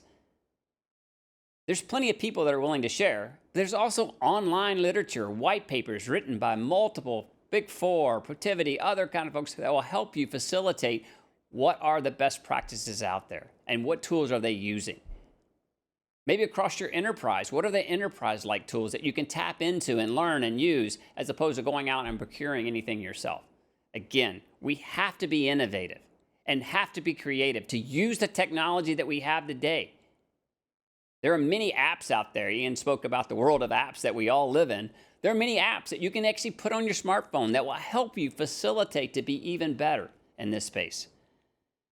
Many times we found that our customers themselves weren't as comfortable. So all that training that we did to help our team get more proficient at using these virtual tools, we were able to take some of those job aids and share them with our team members, with our customers. How valuable is that? We're helping them help us. They're learning at the same time we're accomplishing our goals, and we build even a better relationship. And that relationship is something that we continue to foster and benefit from, not only in this particular review maybe, but reviews to come. And then we've got to innovate.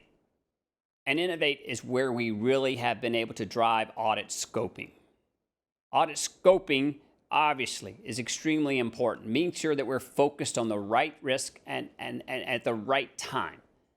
And where we have benefited is through data analytics. Yes, you heard a little bit this morning as well about robotics process automation and blockchain and other technologies that are out there. And many of your organizations have been going through that transformation. Many of you are going through the transformation and somewhere along that digital continuum where you are using bots in your back office, and maybe you've had to audit them already. Maybe you are using blockchain.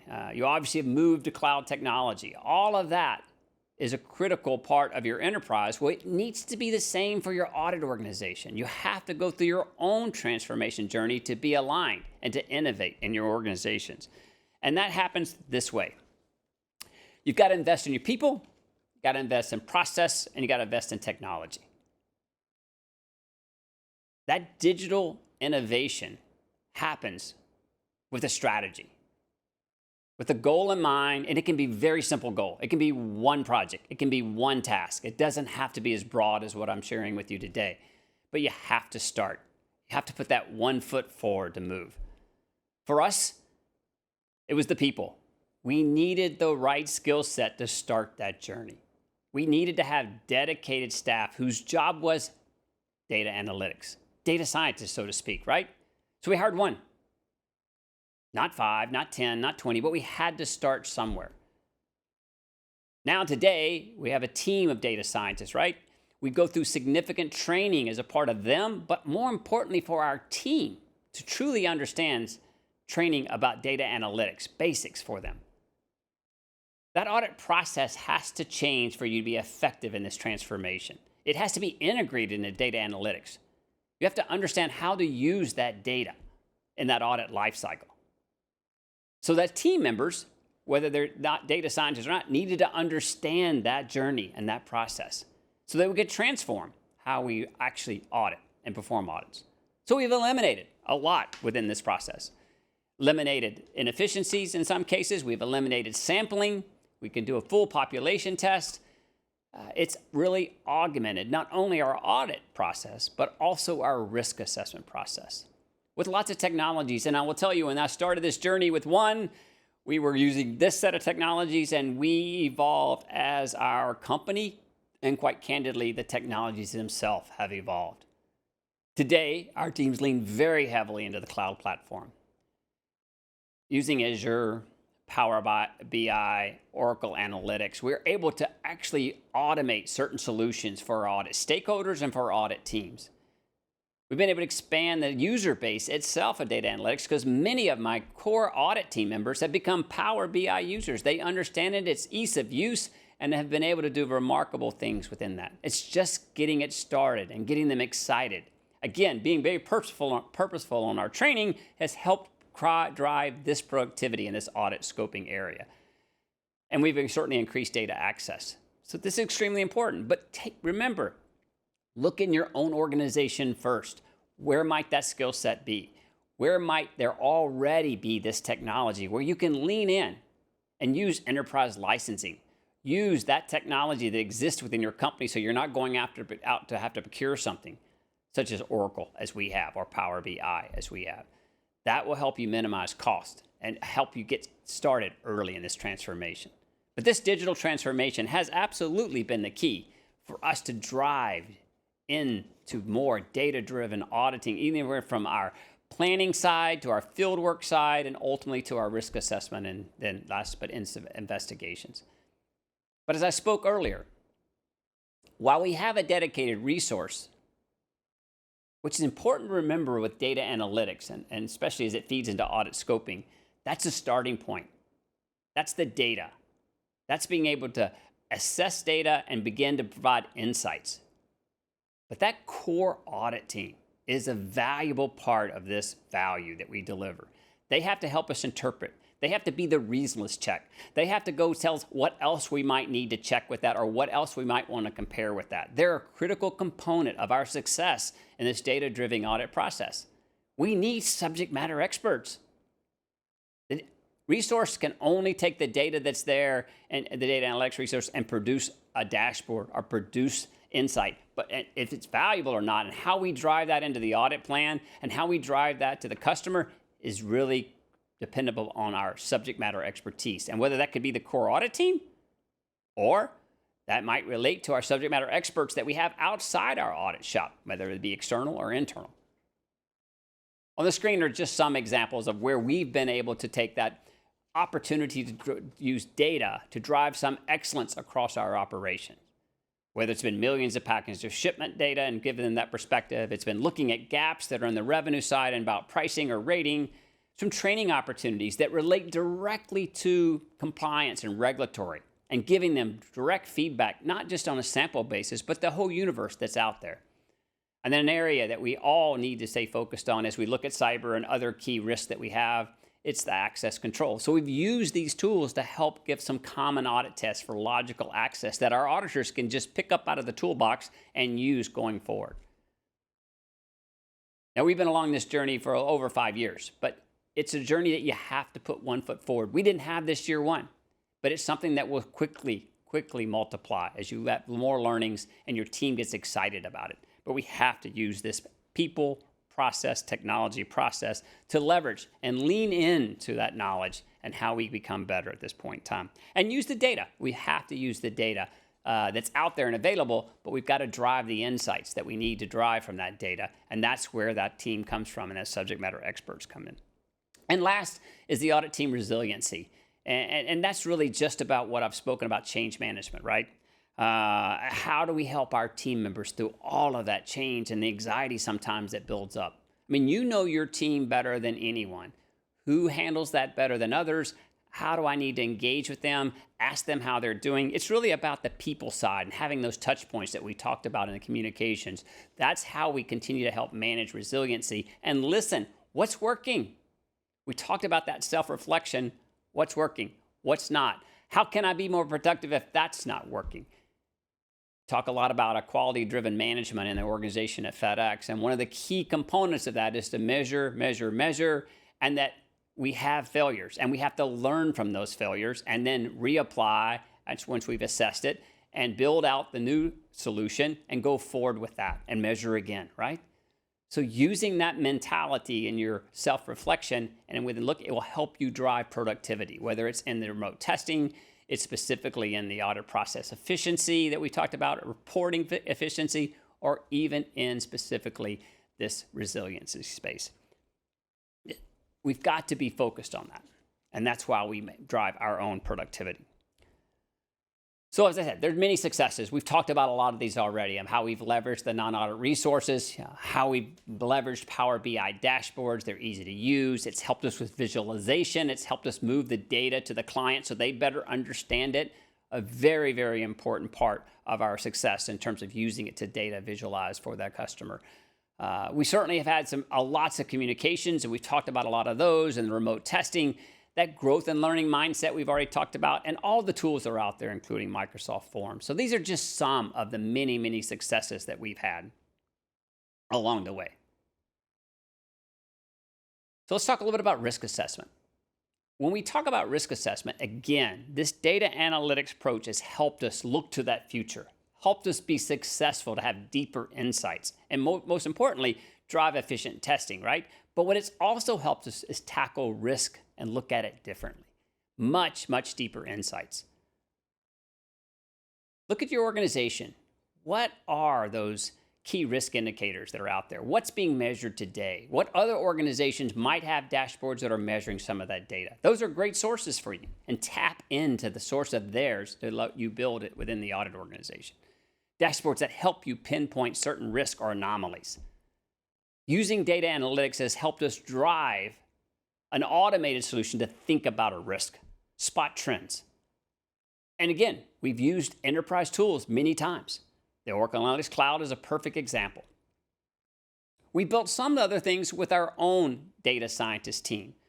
We built tools like looking at IT, looking at all the applications that are out there, going through 8 variables and kind of doing a ranking, a scoring process to know where the highest risk, whether it has to do with disaster recovery, whether it has to do with access controls, whether it has to do with it's a single point of failure, etc. Looking at those kind of things to help us drive our risk decisions and where should we focus. We use it a lot in fraud. You're going to hear from the panel of ladies later about fraud risk assessment and fraud. We use data analytics, an important area for us to do fraud monitoring in that space. I'll give you an example about greater risk coverage in this space. Our audit organization would look at anti-corruption risk, something with a global organization that has to be on the radar. We would do 10, 12 reviews a year where we go to a particular country on site and physically perform a review. Obviously, over the last 16 months, that's been impossible. But that risk did not go away. That risk was still out there. We couldn't travel to that country. We couldn't access those individuals to talk to necessarily in face-to-face, but we had to still manage that risk. Knowing we had that problem, we reached to our data science team and said, let's think about this. And we worked with our legal team. And over a series of months, we were able to build a significant anti-corruption sort of risk monitoring tool that allows us to take industry data, allows us to take public information, allows us to take our own internal information about financials and actually provide an assessment of risk and where we see red flags across the organization. And now, as opposed to needing to go to a country and perform a full scope review, we can even go and do a remote test, but we also can, if we need to go to that country, we know these 4 key areas are something we need to focus on.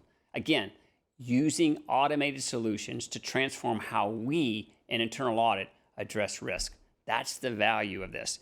We have to be able to do this. And it also has been a key facilitator for us to have a continuous risk assessment. You heard Chad recently just talk about that very fact that we have to be able to not just build a plan and expect it to be the same 12 months from now.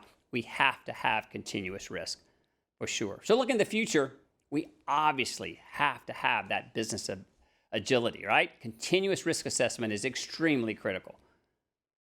We've got to use innovation. We've got to be agile. It's not just about one plan and done. It's quarterly changes. It's things that happen often. It's no longer just talking to a person one time a year. It's about engaging them on a frequent basis so that we know what's happening in the business and we can address those changes in risk assessment. We have to find a way to be value-driven. We want to ensure that we are duly delivering our value. And we do that doing Agile. We do that in terms of stand-ups and Kanbans. It enhances our communication. It helps us expose roadblocks early.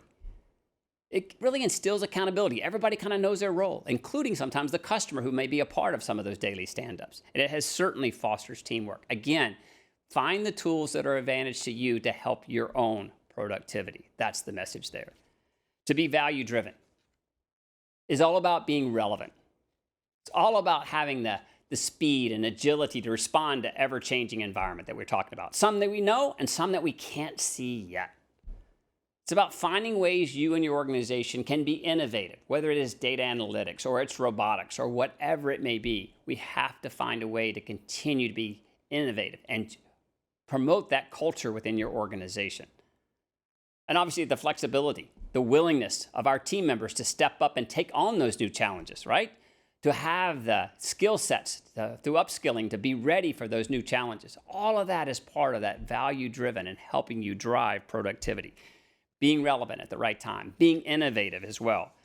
I mean, our paradigms all around us are changing, as we talked about earlier, within the markets, obviously within industries. So this is extremely important for us to manage that sea of change as we go forward. It's extremely important for us to help our team members as every industry is going through this workforce strategy going forward. There's a lot of potential implications to productivity, yes? They all want to know, can I do this? Can I do that? Am I going to work remote? Is it going to be a hybrid? It really don't, even though you don't know that answer today, the opportunities that we have in front of us are significant. We've got to lead through that audit transformation. We got to lead by knowing what's going on in our business and what's going on in the industry and using these value-driven principles to be successful. Flexible, for us, is the norm. And we have to be focused on evaluating outcomes. And that's going to give us success in the productivity side. Establish that flexibility and focus, and ultimately find ways to help our team members be as productive. So when we ask the question, the future of audit, is it fearful or is it fantastic? As you can see, I know and believe it is truly fantastic. Thank you. All right, Robert, thank you very much for speaking with us today. Really appreciate getting some insight into some of the challenges you face, but also FedEx as a massive multinational organization to see what they're up against and ways that they've responded. So really interesting stuff. Hernando, do you have anything you wanted to add to that? Yes, I am very curious about how they were able to bring together Agile in a way that, and it was mentioned in terms of accountability. We usually think about Agile in terms of speed and agility, of course, as the name implies, but in terms of bringing the client in and being able to get their support to carry that audit forward. Can you speak a little bit to that? Yeah, absolutely, Hernando. Obviously, the agility fosters teamwork, obviously, as you spoke, but in terms of bringing that other team member in, our team itself and the customer, it was extremely important, and we value that in terms of getting them engaged in the planning on the front end and understanding the scope and helping us target the areas. And they felt like that. I feel very much a part of the process of that. I feel like I'm having an opportunity to have input. Building that trusted business relationship has always been something in our organization we valued. But now using tools to help them see that a little more practically has been like the Kanban's a perfect example, where they kind of see that and know that next step. Another key thing within our data scientist team in using that tool, it put everything in front, and everybody could see those priorities that we're trying to accomplish this quarter, and I see the task at hand, and this has been assigned to me. And when I got done with that particular task, I knew exactly what the next opportunity was or who might need help. So it instilled that teamwork and that partnership and being involved and feeling like they were part of involved. So whether it was the customer or our internal team members, these agile tools certainly have found to be very productive for us, and we want to continue to leverage that. And I would say we're early in that journey. We want to continue to see how we can use these tools to continue our journey to be more productive and achieve that operational excellence within our organization. In your presentation, you mentioned moving a lot of the training opportunities into online or recorded type training. Do you feel that you guys have been able to recreate your training environment perfectly, or are you still working to improve to achieve the same results? Where would you say you've gotten on that? Yeah, absolutely, Don. I think I'm real proud of the team and what they've been able to accomplish at this point in time, given that no one saw this coming and we had to respond very, very quickly with the newsletter and moving things to online. And so what we do is we actually survey our team members once they've gone through. You used to go through this training in the classroom, and now you're doing it online. How's the impact? Are you getting the same amount out of it? Or is there anything you're missing? And for the most part, it's been a very, very positive feedback. We have been able to be successful in getting that training transition to that. Our new hires were extremely complimentary. Our interns were very complimentary about how engaged and connected they felt. And along with all of those things we talked about earlier as well, Don, in terms of communications and having touch points to keep them engaged. At the same time, there's still some interaction you would have in those online courses. There's some networking that would happen in those online events, in those classroom events that were really, really important and valuable. And we all saw the value in that. And as we spoke about it earlier, finding ways to be purposeful to still accomplish that, maybe not through the training medium, but other ways, is extremely important. So I think we still are looking to find ways that we can bring that networking in and collaboration in and whiteboarding in and kind of get everybody going through that process actively as opposed to just being on the other side of the online training and listening. All right. Thank you very much, Robert. Again, we appreciate you fighting the storm to come in and talk with us, and I'm sure all the viewers appreciate that as well. My pleasure. All right, everybody. Well, straight ahead, an exciting panel discussion on audit and its future with panelists from the audit industry. It'll be on topics you don't want to miss. But first, you'll hear from another one of our amazing expert instructors for Audit Pro TV.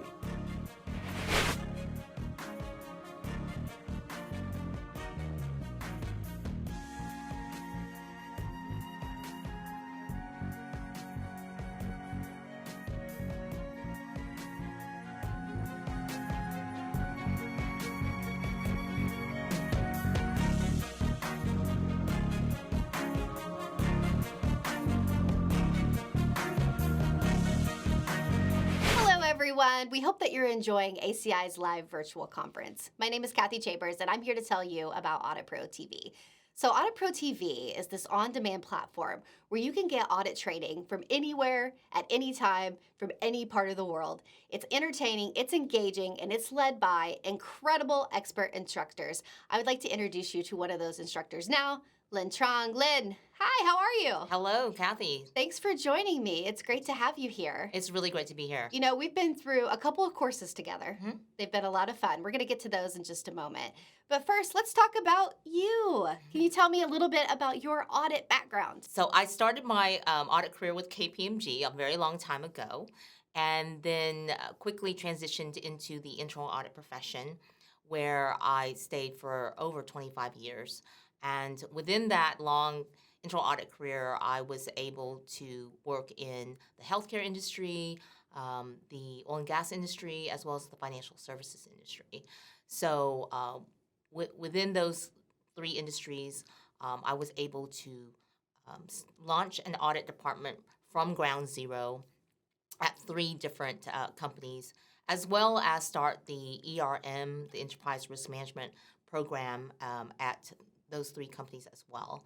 So I have a lot of experience in corporate governance, risk in general, but all things internal audit. And, you know, I was in the three industries that were the most corrupt industries in the world. They're in the top 10. So I know a thing or two about fraud and anti-corruption. So that's another area that I speak on a lot as well. Really excited to now transition into a new career as an instructor. So, you know, I really enjoy doing those courses with you, and I hope people enjoy learning from them. So you made the transition from corporate to hanging out here with us, which we're very grateful. Why did you make that choice to step away from corporate and go into instructing and training? Well, after so many years working for companies where I hope I made an impact, but, you know, however much an impact I could have made, it was really only for that organization one at a time. And I think by moving into an instructor role, I could actually share my knowledge and help so many other auditors at so many other companies, and thereby I would be making an impact at an exponentially more number of companies. And so I think for me, it's about the impact that you make. And so I think I can make more of an impact here. Right. Let's talk a little bit about you personally. So what I'm going to do is I'm going to ask you where you're from. But before I ask you where you're from, I want to give our audience, all of our viewers now, kind of a hint. All right. I feel like I should cover up the top part of this. Oh, no, you can see it. I was going to ask our viewers if I showed them just this, if they could guess where you're from. I'm guessing that they could, right? Right? What are you known for? I think so, yes. So everything's bigger in Texas, and we're known for our cowboy boots and cowboy hats. But so much more. You know, a lot of companies are moving their corporate headquarters to Dallas, Texas, or the Dallas area. And so there's just a diverse array of different industries in the area. And that's why I was able to have such a melting pot of experience as well. And now I'm able to use all those war stories and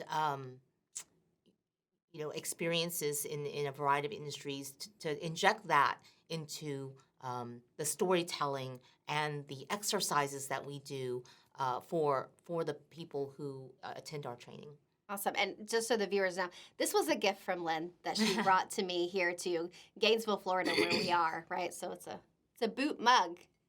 I love I'm it. glad you liked it. It's for all the caffeine we need, right, to get through all. And of you our can work. drink more than just coffee from Yes, there. you can. Maybe I need a big straw next time. You need to put a big straw in there. All right, so Lynn, what kind of music do you like? You listen to music. What do auditors do for fun? I guess that's I'm going to ask that. What do auditors do for fun, Lynn? Well, I actually like to travel. I like to try out new restaurants. So I'm a bit of a foodie. Okay. And as far as music, I listen to an array of different music, from classical music to today's pop music, from all over the world. So not just in the U.S. So I'm into international music as well.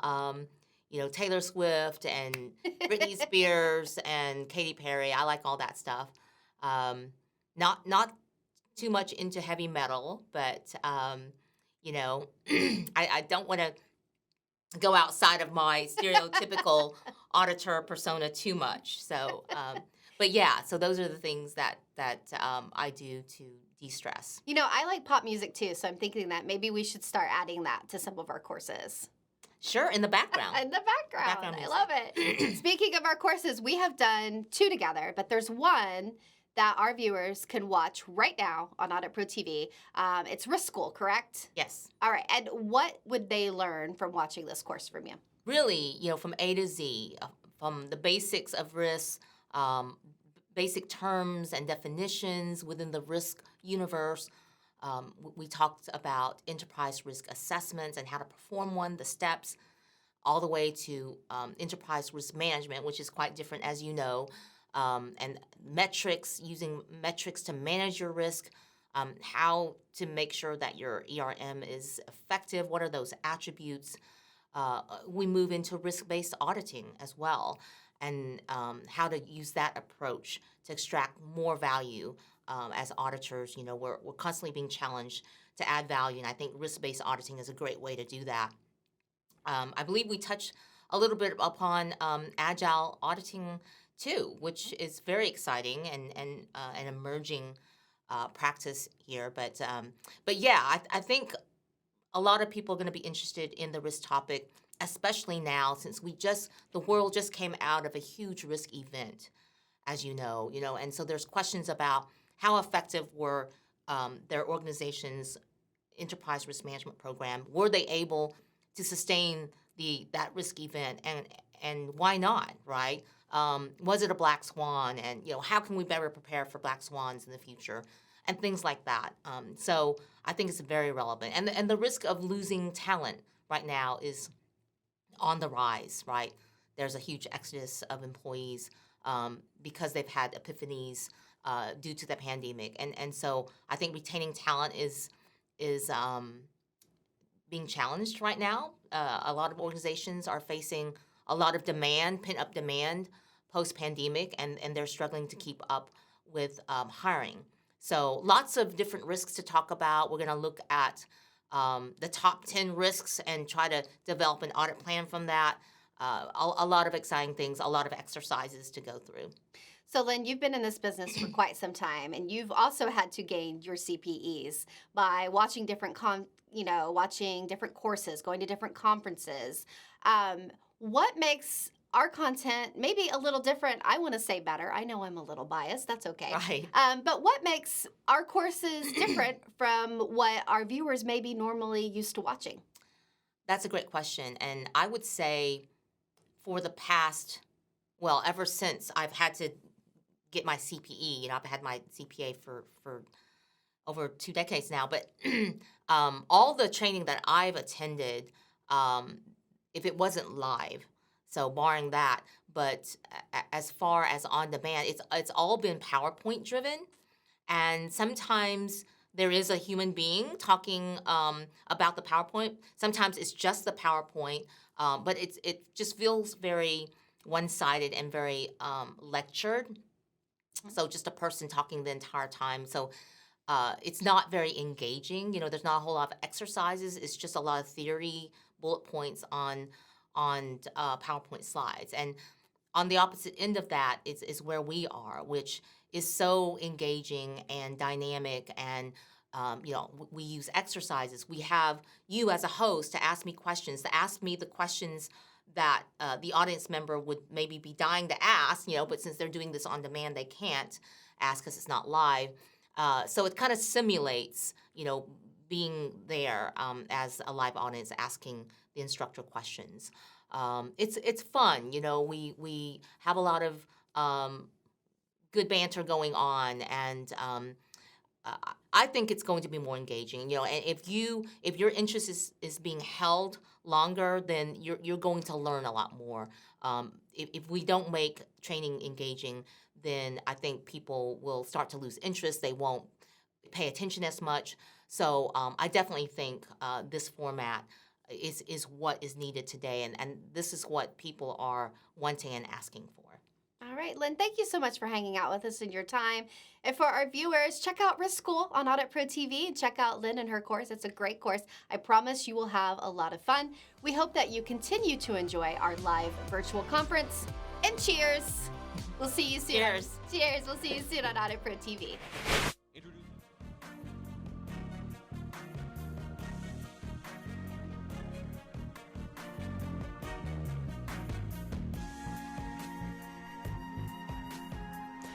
Welcome back to ACI Learning's live virtual event. You can see our panelists there getting ready for an engaging discussion on fraudsters and their schemes. Sounds very interesting. As you just saw, ACI Learning is now offering Audit Pro TV, an online on-demand audit learning platform. As a thank you for attending today's event, you can get 30% off the lifetime of your Audit Pro TV membership. Just go to acilearning.com/auditprotv and start your team trial to learn more. All right, here are a few more results from the CPE questions we saw a moment ago. First off, we have how widely used is data analytics in your internal audit department? 14% said almost every engagement, which is great. 43% said most engagements. That's the most popular one. Some engagements saw 29%, and a few engagements saw 14%. Luckily, none of you said none of our engagements or that you don't know, so that is good to see. Next up, we have how do you prefer receiving training? 13% said traditional on-site training. None of you said virtual instructor-led, but 50% said virtual self-paced, which is good to see. And hybrid mixed with on-site and virtual saw 25%. And 13% said it depends on the situation, which makes sense for sure. And finally, when travel is safe again, would you prefer training virtually? 38% of you said virtually. 25% of you said where you travel to major cities. 38% said any of the above, and nobody said where you travel to beach locations, which is shocking, but it's good to see you're focused on the education side of things. And that adds up to 101%, I think, but whatever, we'll deal with that. All right, let's get back over to our hosts now, Don Pizzette and Dr. Hernan Murdoch. Take it away. Thank you, Peter. And now it's time for our panel discussion, where we'll discuss the topic keeping up with future fraudsters and their schemes. Exactly. And this is a very important topic for auditors to be aware of. And the good news is we have 4 expert panelists.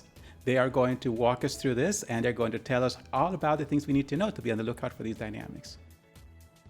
All right, so let's take a minute to meet each one. First, we have Jenica Moore, a doctor, who is going to tell us from her 20 years of business and accounting experience that she has accumulated over the years. So she has a PhD in advanced accounting, an MBA with a specialization in accounting, and a Bachelor of Business Administration in finance. She's a licensed CPA and a certified fraud examiner. For the past 10 years, Jenica has taught at several universities. She has published 2 academic journal articles on accounting fraud. She is the managing director of Carson Madison LLC, a national corporate fraud consulting firm. And we have Lorraine Shipp. Lorraine is the president of Forensic Power Source and a certified fraud examiner. Lorraine has had roles in internal audit, forensic audit, corporate security, and consulting, saving organizations millions of dollars. She's managed and led significant investigations involving tax evasion, money laundering, embezzlement, and bribery, and has recovered and saved millions of dollars for organizations by implementing comprehensive plan approaches to risk management. Next is Lillian Spell. Lillian is the founder and president of Internal Audit RX, an internal audit consulting firm that provides internal audit, coaching, and training services. She has over 16 years of internal audit experience and multiple certifications, including certified fraud examiner, certified government auditing professional, certified internal auditor, certified in risk and information systems control, and certification in risk management assurance. And we have Deidre Melton. Deidre is the audit director for Florida A&M University, where she serves as an assurance, risk management, investigative, and advisory professional. Deidre specializes in information technology, cybersecurity, and best practices for internal controls management to reduce inefficiencies and fraud. Deidre is a certified fraud examiner, certified internal auditor, certified data privacy solutions engineer, certified information systems auditor, certified information security manager, and certified in risk and information systems controls. I don't think there's any others after that list. It's really impressive. All right, Hernán, well, I'm going to step aside and let you take on this discussion and take the lead. So here we go. Thanks, Don. Yes, so we are going to start to take a look at these very important dynamics associated with fraud, and we have these 4 experts on our panel today. So I would like to kick things off with a question that is kind of overarching in many respects. So what new types of fraud are you seeing in your practice? Let me start with Lorraine. Lorraine, what have you been seeing lately? A lot more vendor fraud, delivery of goods and services fraud, and I'm looking at force majeure issues with contracts and pricing. Mm-hmm. Okay, so we have a lot of vendor-related supply dynamics there. Lillian, what are you seeing in your practice? I think I agree. It's more contract related, as well as maybe continue to be asset misappropriation and inventory theft. Inventory theft. Wow. Well, that's not exactly a new one, but it's interesting to see that it's happening in your environment, because this is, again, one of those dynamics that as we think about it, it keeps coming up. And I think it's very important for our audience to keep that in mind, that it's not always that it's a new, again, we'll talk about cybersecurity in a moment. I have a few questions related to that I'm curious about. But one of the challenges is that sometimes we think about, well, the old is gone and now we are looking ahead and it's all new. Not necessarily. So I am very intrigued by this. So this is very, very interesting to me. I'm going to ask one more of you, and then I'm going to pivot to something else. So Deidre, is that also similar in your case? What are you seeing in your practice as it relates to some of these fraud schemes and where things seem to be going? Well, I work in the educational entity, and what I've noticed over the past years is an increase in grant fraud, how they are applying those charges to those grants and those federal funds and things of that nature. Also an increase in time reporting, as many people are working remotely. You're seeing people not reporting time when they're not working, or even working duplicate jobs when they're supposed to be on the clock. Interesting. Wow. Okay. Well, that definitely raises a few questions, because as we think about our world and how people are going to be, in many cases, distributed or working remotely, then this may definitely raise some challenges for us in terms of what we're going to pay attention to. But remember what we heard earlier in terms of focusing on output, not just outcomes rather than outputs. So from that perspective, then, it definitely raises some questions about how we're going to look at some of these dynamics. But people are creative, and we have to be always cautious about that. In general, are we seeing fraud increasing, holding, or decreasing? So, Jenica, what's been your experience lately as relates to that? Is fraud and the incidence of it, and we can talk in terms of how frequently it happens and the amount or the impact of it. What's your perspective on that? For me, it's definitely increasing. The amount of fraud just in general has gone up, but we're seeing cyber fraud increase, and like you mentioned, the time reporting. You've got remote employees at home, so you don't have someone watching them, and we're looking at a lot of padding of the time reports. Also, elder fraud has gone up because the elderly are very trusting and they may not be technologically savvy, and so if they see a website that it looks like it's a real website, they may be more likely to click on it and maybe open an email link that looks like it's legit. So a lot of increase in elder fraud. Mm-hmm. Okay. That's an important thing to keep in mind because, again, we're talking about different populations. And quite often we'll think about, well, what happens within our organizations? But we need to be mindful of the fact that we may have our customers, we may have our vendors, we may have our employees. And for some of you that work in, for example, nonprofit environments or government, you may also have the population at large to be mindful of and help to protect them as well. So from that perspective, I am curious about how you're looking at some of these dynamics associated with phishing, right? I think Jenica, to some extent, is alluding to that email that comes in and people get tempted to click on that and see what that's about. Are you seeing something like that as well, Lorraine? Is that something that working with your clients, that is a concerning dynamic that is triggering fraudulent actions? Well, I'm seeing a lot of lapses of control because of people were either laid off or there was a reorganization. And because of that, these phishing schemes have been increasing. So you'll look to, say, maybe Treasury, and someone will call in and say, I want to have my invoice paid in a new bank account, and here's the new routing number. And then those controls that were in place are not there anymore because that person was either laid off or reorganization and not there. So really everyone needs to start looking at their processes to make sure that those lapses, because someone isn't there or working from home, really they need to be there. A large percentage of our viewers today work in government, actually in education. And I am very curious about, I'll ask you, Lorraine, while we're chatting about this particular topic, and then I'm going to ask Lillian's perspective on this one. But in your experience, are you seeing in the nonprofit sector, in government circles, that this dynamic is more prevalent, and is this creating a problem, a challenge for them to keep fraud at bay because of this? Well, I think that training is so important, no matter if you're working for government, the private sector, or in education. So again, we need to make sure that all of these new schemes that people have in their business units have very controlled training in terms of what department they're in. So if you're in payroll, maybe start looking at different payroll schemes so that they can be aware of those things and have a place to report those wrongdoings. Okay. Great. Thank you very much for that. Lillian, so when you're thinking about an educational institution, we have a lot of viewers that work in academic environments. So what are you seeing as relates to this, and how can we help the organization protect itself from these type of problems?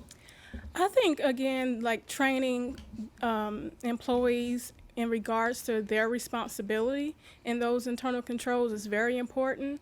I think from an internal audit perspective, I think we need to understand our role in fighting fraud and preventing and detecting fraud, but also provide that information to those business units that what their role is when it comes to fighting and preventing and deterring fraud as well.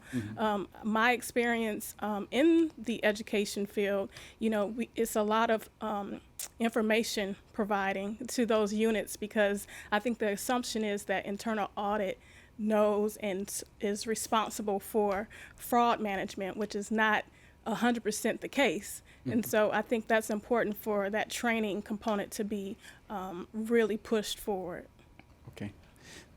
Deidre, working in a university, you probably have an insight into how training is provided. So as we're talking about how some of these dynamics are impacting organizations in the nonprofit sector and government, you have an intimate understanding of the university environment and academic circles. And so on, as relates to this dynamic around trust and how fraudsters are using it as a phishing tool and so on.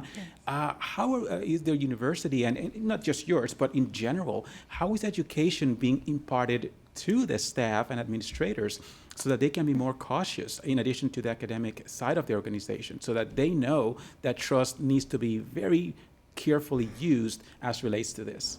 So what we're doing at Florida A&M is we're doing phishing campaigns led by our IT department and jointly with our audit department. And we're coming up with emails to target certain groups. So things that, let's say, a payroll person would typically see in a regular day, but turn it into what a phishing, so that they get used to seeing what a phishing campaign would look like, what a phishing email looks like. and what to look for in those types of things, whether it's misspellings or looking at the headers in the emails. So we're educating them by running phishing campaigns and then teaching them what they did when they maybe click on it. And we're looking at it in two ways. It's not just, did you click on the email, but did you click on the email and add your credentials into the fake website? And we're doing all of these and educating, and then we're also making it competitive. So in our educational institutions, we're making it competitive to see whether the faculty or the staff are the students and who could do better. So they're talking about this as a topic consistently because they're all competitive in nature. Okay. Great. I like what you describe as the way to go about it, because it's not just a matter of doing it once and done, but rather it needs to be a continuous exercise and trying to help the organization and realize that you have to be attentive every day and not just skipping a day or so. All day, every day. So from that perspective, I think that is fantastic. As we're thinking in terms of different techniques, so I think we, to some extent, identified education or training as very important. And I'm curious about other techniques that you may be using. So Deidre, what other things come to mind in terms of that? So we started with education and training. What other things are you using as a mechanism to help prevent fraud? So what we are doing is making sure that, one, we updated our fraud policy and actually rolled out a brand new fraud policy. And we are educating them on that. We're doing mandatory fraud trainings, and we're sending out different info on what to look like. What does fraud look like? Understanding what it looks like when they come across it. And then there are obligations for reporting and the different mechanisms they can do when they see something and report it. If you don't feel comfortable assigning your name, we're making sure that they have those avenues to report anonymously. But making them aware is the first thing. Making sure that we have our management, our president, our board, everyone speaking about this topic and pushing down the importance. So it really has to start at the top. Great. And identifying that potential weakness in terms of senior level individuals who can also fall prey to this. So I think that those are great suggestions. So thank you very much, Deidre. As we're talking about prevention, because sometimes we think about and we invest heavily in investigation and detection, which I would like to come back later, but let's stick with this idea of prevention and even deterrence. So Jenica, in terms of how we can go about strengthening that front-end dynamic so that we don't have to play catch-up later, but rather deter and prevent fraud, what are some of the things that come to mind as great techniques that you would like to share with our audience today? That's a great question. So no one thinks it's going to happen to them until it does. And so the best way to prevent fraud is to have an ethical tone at the top. So it really starts with your top managers. You know, are they performing overrides of the controls, or are they following the policies exactly as they are laid out? You know, do they set the tone for the organization? So it says the first part is, do you have an ethical tone? Do you have policies? Some people don't even have policies and procedures. I think it was mentioned the fraud policy. I see a lot of times people don't even have a fraud policy. So making sure that you have a lot of policies and procedures, top managers are following them. Also, an ethics hotline is probably one of the best ways to deter fraud, because if they know that someone's watching them, they might be less likely. That's also a good detection piece of it. Of course, segregating duties. A lot of times that's not possible, especially in government organizations when you just have one employee. You can't separate the accounting functions, but you could outsource some of the accounting functions. So there are a lot of prevention methods that are very affordable, like the ethics hotline is very affordable. It's only a couple of dollars per year per employee. And then separating the duties. If you have multiple people working in the accounting department, if not, outsourcing some different tasks. Again, ethics training, having a consultant come in, that just tells your employees, we care about ethics and we want to set an ethical tone. And the more you talk about it, the less likely it is to happen. Thank you very much. These are great suggestions in terms of what we can do. And some of these techniques have been around for a while, yet it's interesting and to some extent surprising too when we hear of organizations who have not yet benefited from some of these dynamics. You mentioned the whistleblower hotline, and the price has come down tremendously after it was enacted by Sarbanes-Oxley many years ago, 2002. It's required by Sarbanes-Oxley. Many organizations don't have to comply with it, but perhaps it should be viewed as a best practice. And because so many organizations are implementing this tool, the price has come down. So something to look into. There's probably a carrier, a provider that can help you out at a reasonable price. Lorraine, how about your insight as relates to this? We're talking about deterrence and prevention. What thoughts do you have in terms of what kind of mechanism we can put in place that can help us in that regard? Well, I'd like to add that in my practice, I really do look at what their ethics and code of conduct policies are within the organization and those relationships that they have outside of the business. So making sure that everyone knows what their responsibilities are, whether you're an employee, a vendor, someone that supplies materials. So that is really important. Also, employees and vendors need to know where they can go to report when something goes wrong, or wrongdoings, I should say. And I think that's really important, that people know how to report that and that it's actually going to be looked at. I mean, look at the issues with Wells Fargo. For years, people have been calling that hotline and nothing happened until social media got to it. So again, unless you instill and inspire trust within your organizations with the policies and then the follow through, it really isn't going to mean anything.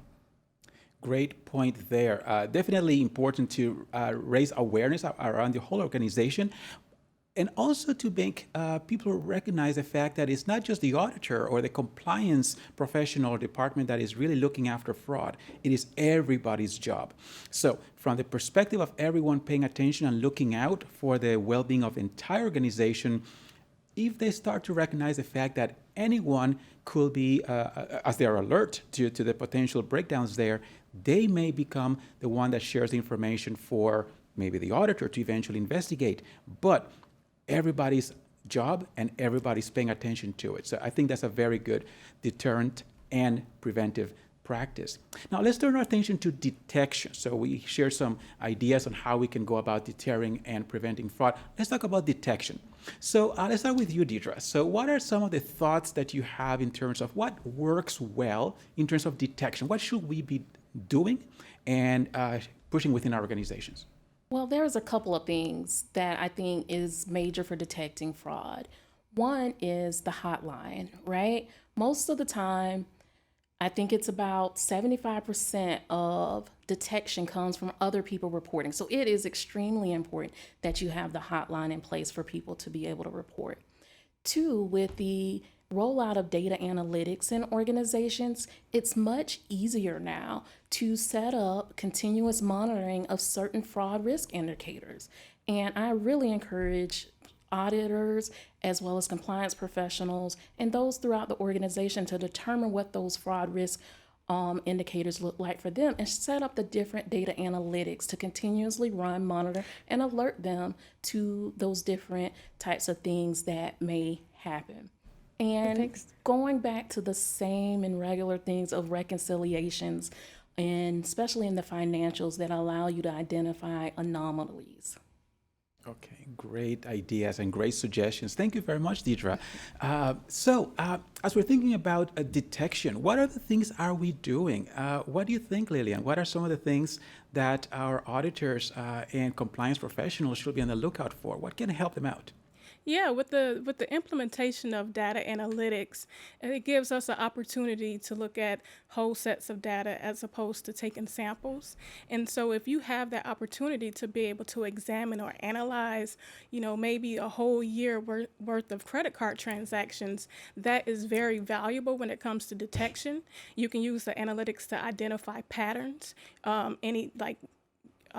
anomalies, and so you can provide that to the business units so they can look further into it. So I think the use of data analytics, and most importantly, really understand your business, so you can identify and understand those red flags, applicable to your business environment. Great suggestions. I like those. I like those very much. Data analytics has been talked about for a long time, yet it is surprising that we still encounter gaps in its usage and we're not fully leveraging its power. Are you as surprised as I am, Lorraine? Well, no, I mean, I guess I look at data analytics as an added tool. You still should have a third-party risk management program and a contract compliance program. Auditors need to get out of the office and go out into the field. If you are a construction company, go out and see how something is constructed. If you are manufacturing, see how something is manufactured. If you're looking at inventory, I want you to go out to that yard and look at the inventory and make sure that it's being counted, and just that whole process. Just look back and observe.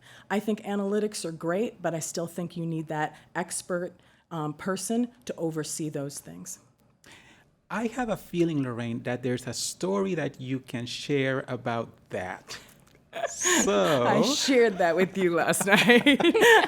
Can you tell us no client names, just the story? But no tell client us, names. Because our viewers would definitely love to hear about that, because we hear a lot about data analytics and how powerful it is, and definitely we cannot overestimate, or we don't want to minimize it. I mean, it is powerful. Yet there's value in going out there and seeing for yourself and interacting with people. So tell us a little bit more about what your experience has been there, and how our viewers can benefit from your knowledge. So I like to take my team out.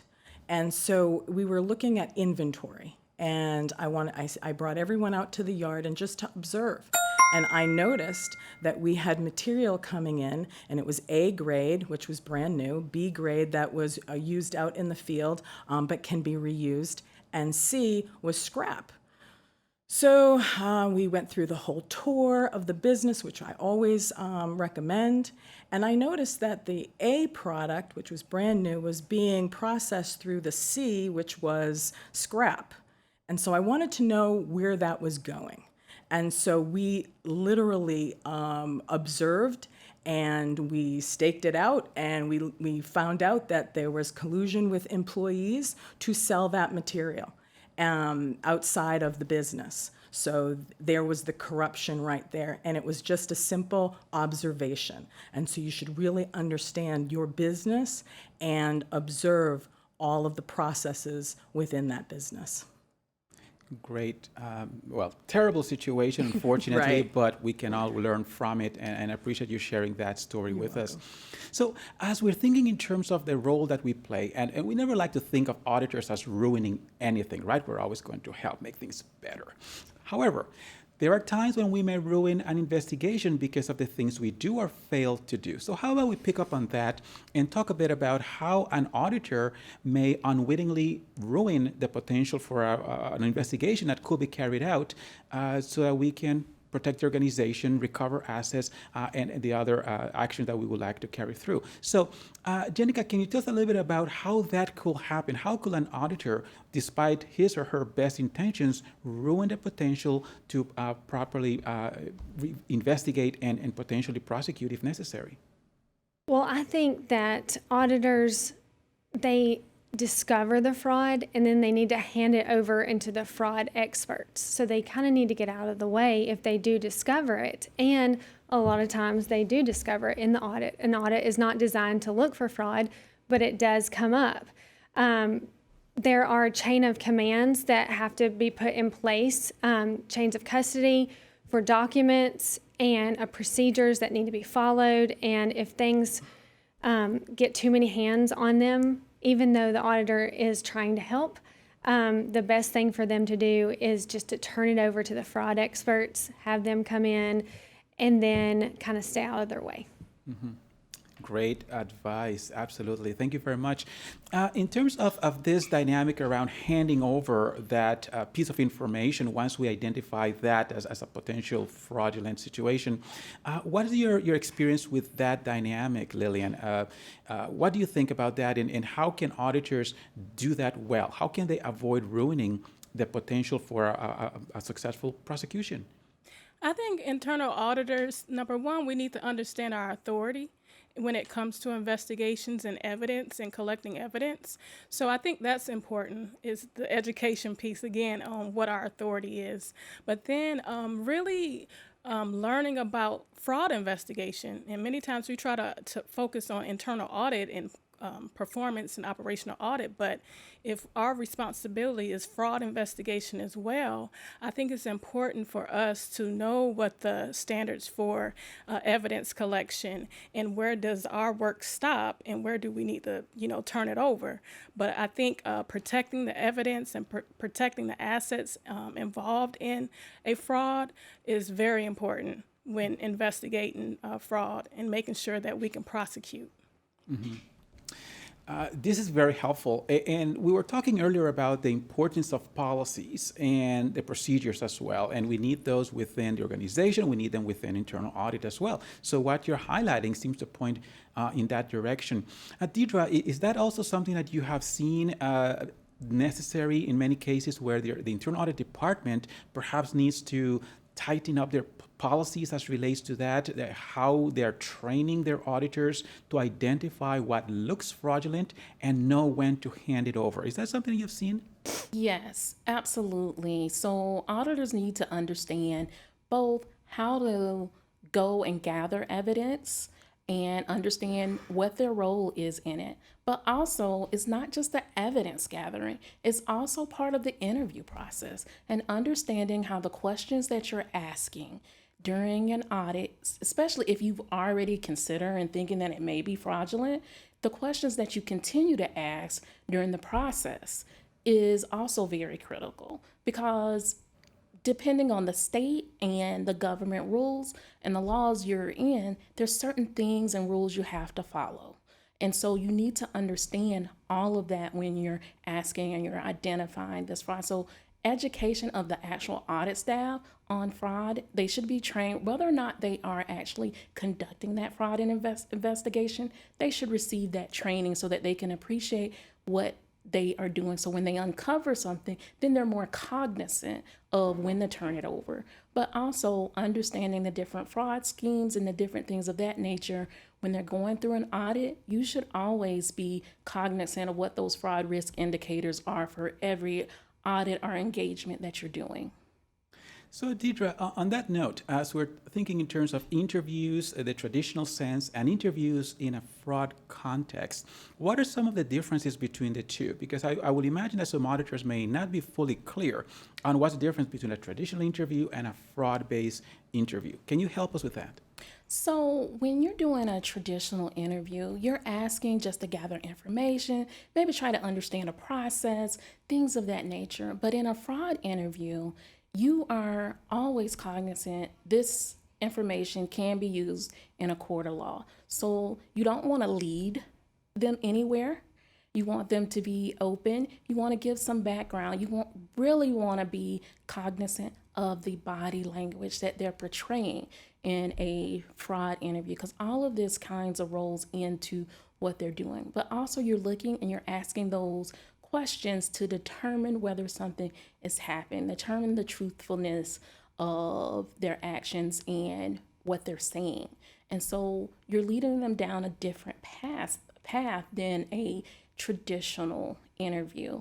And you really are trying to, in that fraud interview, to figure out whether something happened, whether there's evidence, and whether or not you know what the next steps are to do. So you're really pulling it all together versus a traditional interview. You're just asking those questions to really try to get to the end of some process or thing that you're looking at. But the fraud is completely different. There's things that you have to ask. You may have to make them aware of that, hey, you have the right to not self-incriminate, right? for us, where we're at, a lot of our interviews are recorded. So you have to be cognizant of when you can record their rights around that. And so it's very different. It's a different atmosphere, and it's way more formal most of the time when you're doing a fraud interview versus a regular traditional interview. Jenica, on that note, can you help us with this? I'm very curious about the differences between a traditional interview and a fraud-based interview. So can you help us understand a little bit more? So as we're just learning a bit from Deidre, what other thoughts come to mind about the differences between the two and what we can do to make sure that we know our place and that we handle it appropriately? I guess the biggest thing would be, could this end up in court? And you have to conduct the interview as though it would go in front of a judge. And you have to follow laws and rules, and each state is different. There are procedures that you have to follow and a step-by-step plan of action. So you can't just, oh, I think I'm going to ask them about this. You have to thoughtfully and carefully plan out the interview to make sure, like Deidre said, that you're not leading the witness and asking incriminating questions, and you're just trying to find the truth. And with a traditional interview, it's more about, well, how does this policy happen? Show me what you're doing in this situation. And then in a fraud interview, it gets more specific to that particular incident. You're not going to ask general questions. It's more specific about the fraud. And again, making sure that you're following all the laws. And that's why it's so important to have a fraud expert come in and not try to do it yourself, because you could get in trouble. Those are very important things to keep in mind. Thank you very much. As we're thinking about this and how it applies in the private sector versus government and nonprofits, Lillian, what are your thoughts about this question around knowing the differences between the two and what our audience needs to be mindful of? So how can they, if they're in the private sector, but you have so much experience in the government sector, what are some thoughts as relates to that? I think it's important to remember, like in internal audit, we have these meetings to build rapport with the business unit. We usually meet with the business unit first, as opposed to a fraud investigation. We try to gather the evidence first and then meet with the subject. And I think that's important. That's something to be mindful of when you are conducting a fraud investigation. And understanding the law, whether when you're recording an interview, is it a two-party state or is it a one-party state? So it's so important to understand those statutory limitations that relate to fraud, but definitely the type of interview questions that you ask, in internal audit, we ask a lot of open-ended questions because we want to know, we want to learn about the process. But in fraud investigations, we've gathered enough evidence and information to kind of know what's going on. We just need to corroborate and really validate the information we already have. Mm-hmm. Very, very important indeed. So as we're thinking in terms of the differences, and we were talking earlier in terms of the policies and the procedures and how important it is to be clear about that, making sure we know when to hand it over to an expert as well. So training becomes very important in this conversation as well, because we need to make sure that our auditors are aware of these things so they know in different jurisdictions and where the lines are drawn. As we're thinking about these dynamics and examples of frauds that have occurred, I've seen over the years that I've practiced a lot of different dynamics that turn out to be fraudulent. One of those had to do with something that was mentioned earlier in the panel conversation around segregation of duties, where a secretary was using the P card and purchasing personal items and charging it back to the organization, and that was discovered through just number, footing, cross-footing numbers and looking at transactions, and then that led into a full inquiry as to what was bought, where these things were delivered, and then it was uncovered, and that was handled appropriately. But in terms of examples or stories, right, we asked Lorraine earlier, I am wondering if I could go around a little bit and ask each one of you about a particular story that you've had where it turned out to be fraud, and how you discovered it, or maybe one of your department colleagues identified it. So, Deidre, Can you think of a situation, a case where you or one of your colleagues identified fraud? How was it detected? What happened around it? So, as I mentioned earlier, we have a lot of grants. And at those grants, some of them go with our agricultural forms and stuff that our university has. And so, what we've been discovering some is that, hey, there's animals going missing because they're selling them and pocketing the money.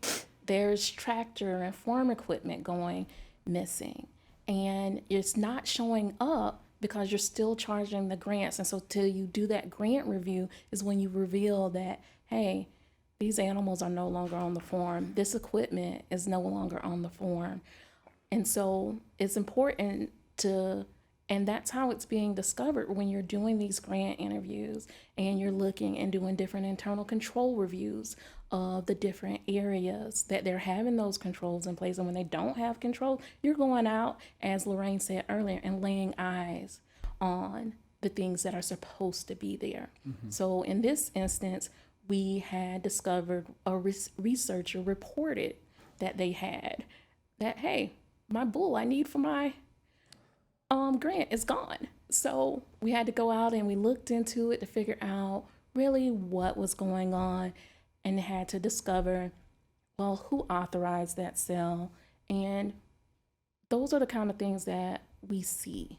And then we mentioned earlier, another one that's come up recently was the double pay, where people are going out working 2 separate jobs. And a lot of that is you start to get those by the reports that other employees are putting in. So then you have to put on your detective cap and go out and figure out what's going on. It's a lot of granular work, looking through payroll and seeing when they were on campus, when they're off campus, what they're doing, if they were working remotely, seeing if you have the ability to work with the other companies that they're supposedly working with, and will they turn over information. Brings us back to some of these traditional things, observation and reconciliations and inventory control and so on. So as we're thinking about different dynamics like these and how we can better illustrate the concepts and experiences we have had, Lorraine, have you been exposed to other dynamics that eventually turn into fraudulent actions? And can you share this with our audience today? Well, one thing I like to do is advise companies at the onset of a red flag is to bring in everyone involved in terms of legal, corporate security, and the internal audit, and also HR, any of those stakeholders that need to be involved. And then I advise them on the actual investigation plan. And so I think it's really important to have that plan there. So I had a call from a company that there was a red flag of 2 employees, 2 trusted employees, and they both colluded with each other to create a business. And what they did was it was an accounting manager and a VP of the company. The accounting manager went into the system and changed the vendor number information of an old vendor that they haven't used in a while, and exchanged it for their new company. And the VP would request work to be done from this company, and he was also the approver.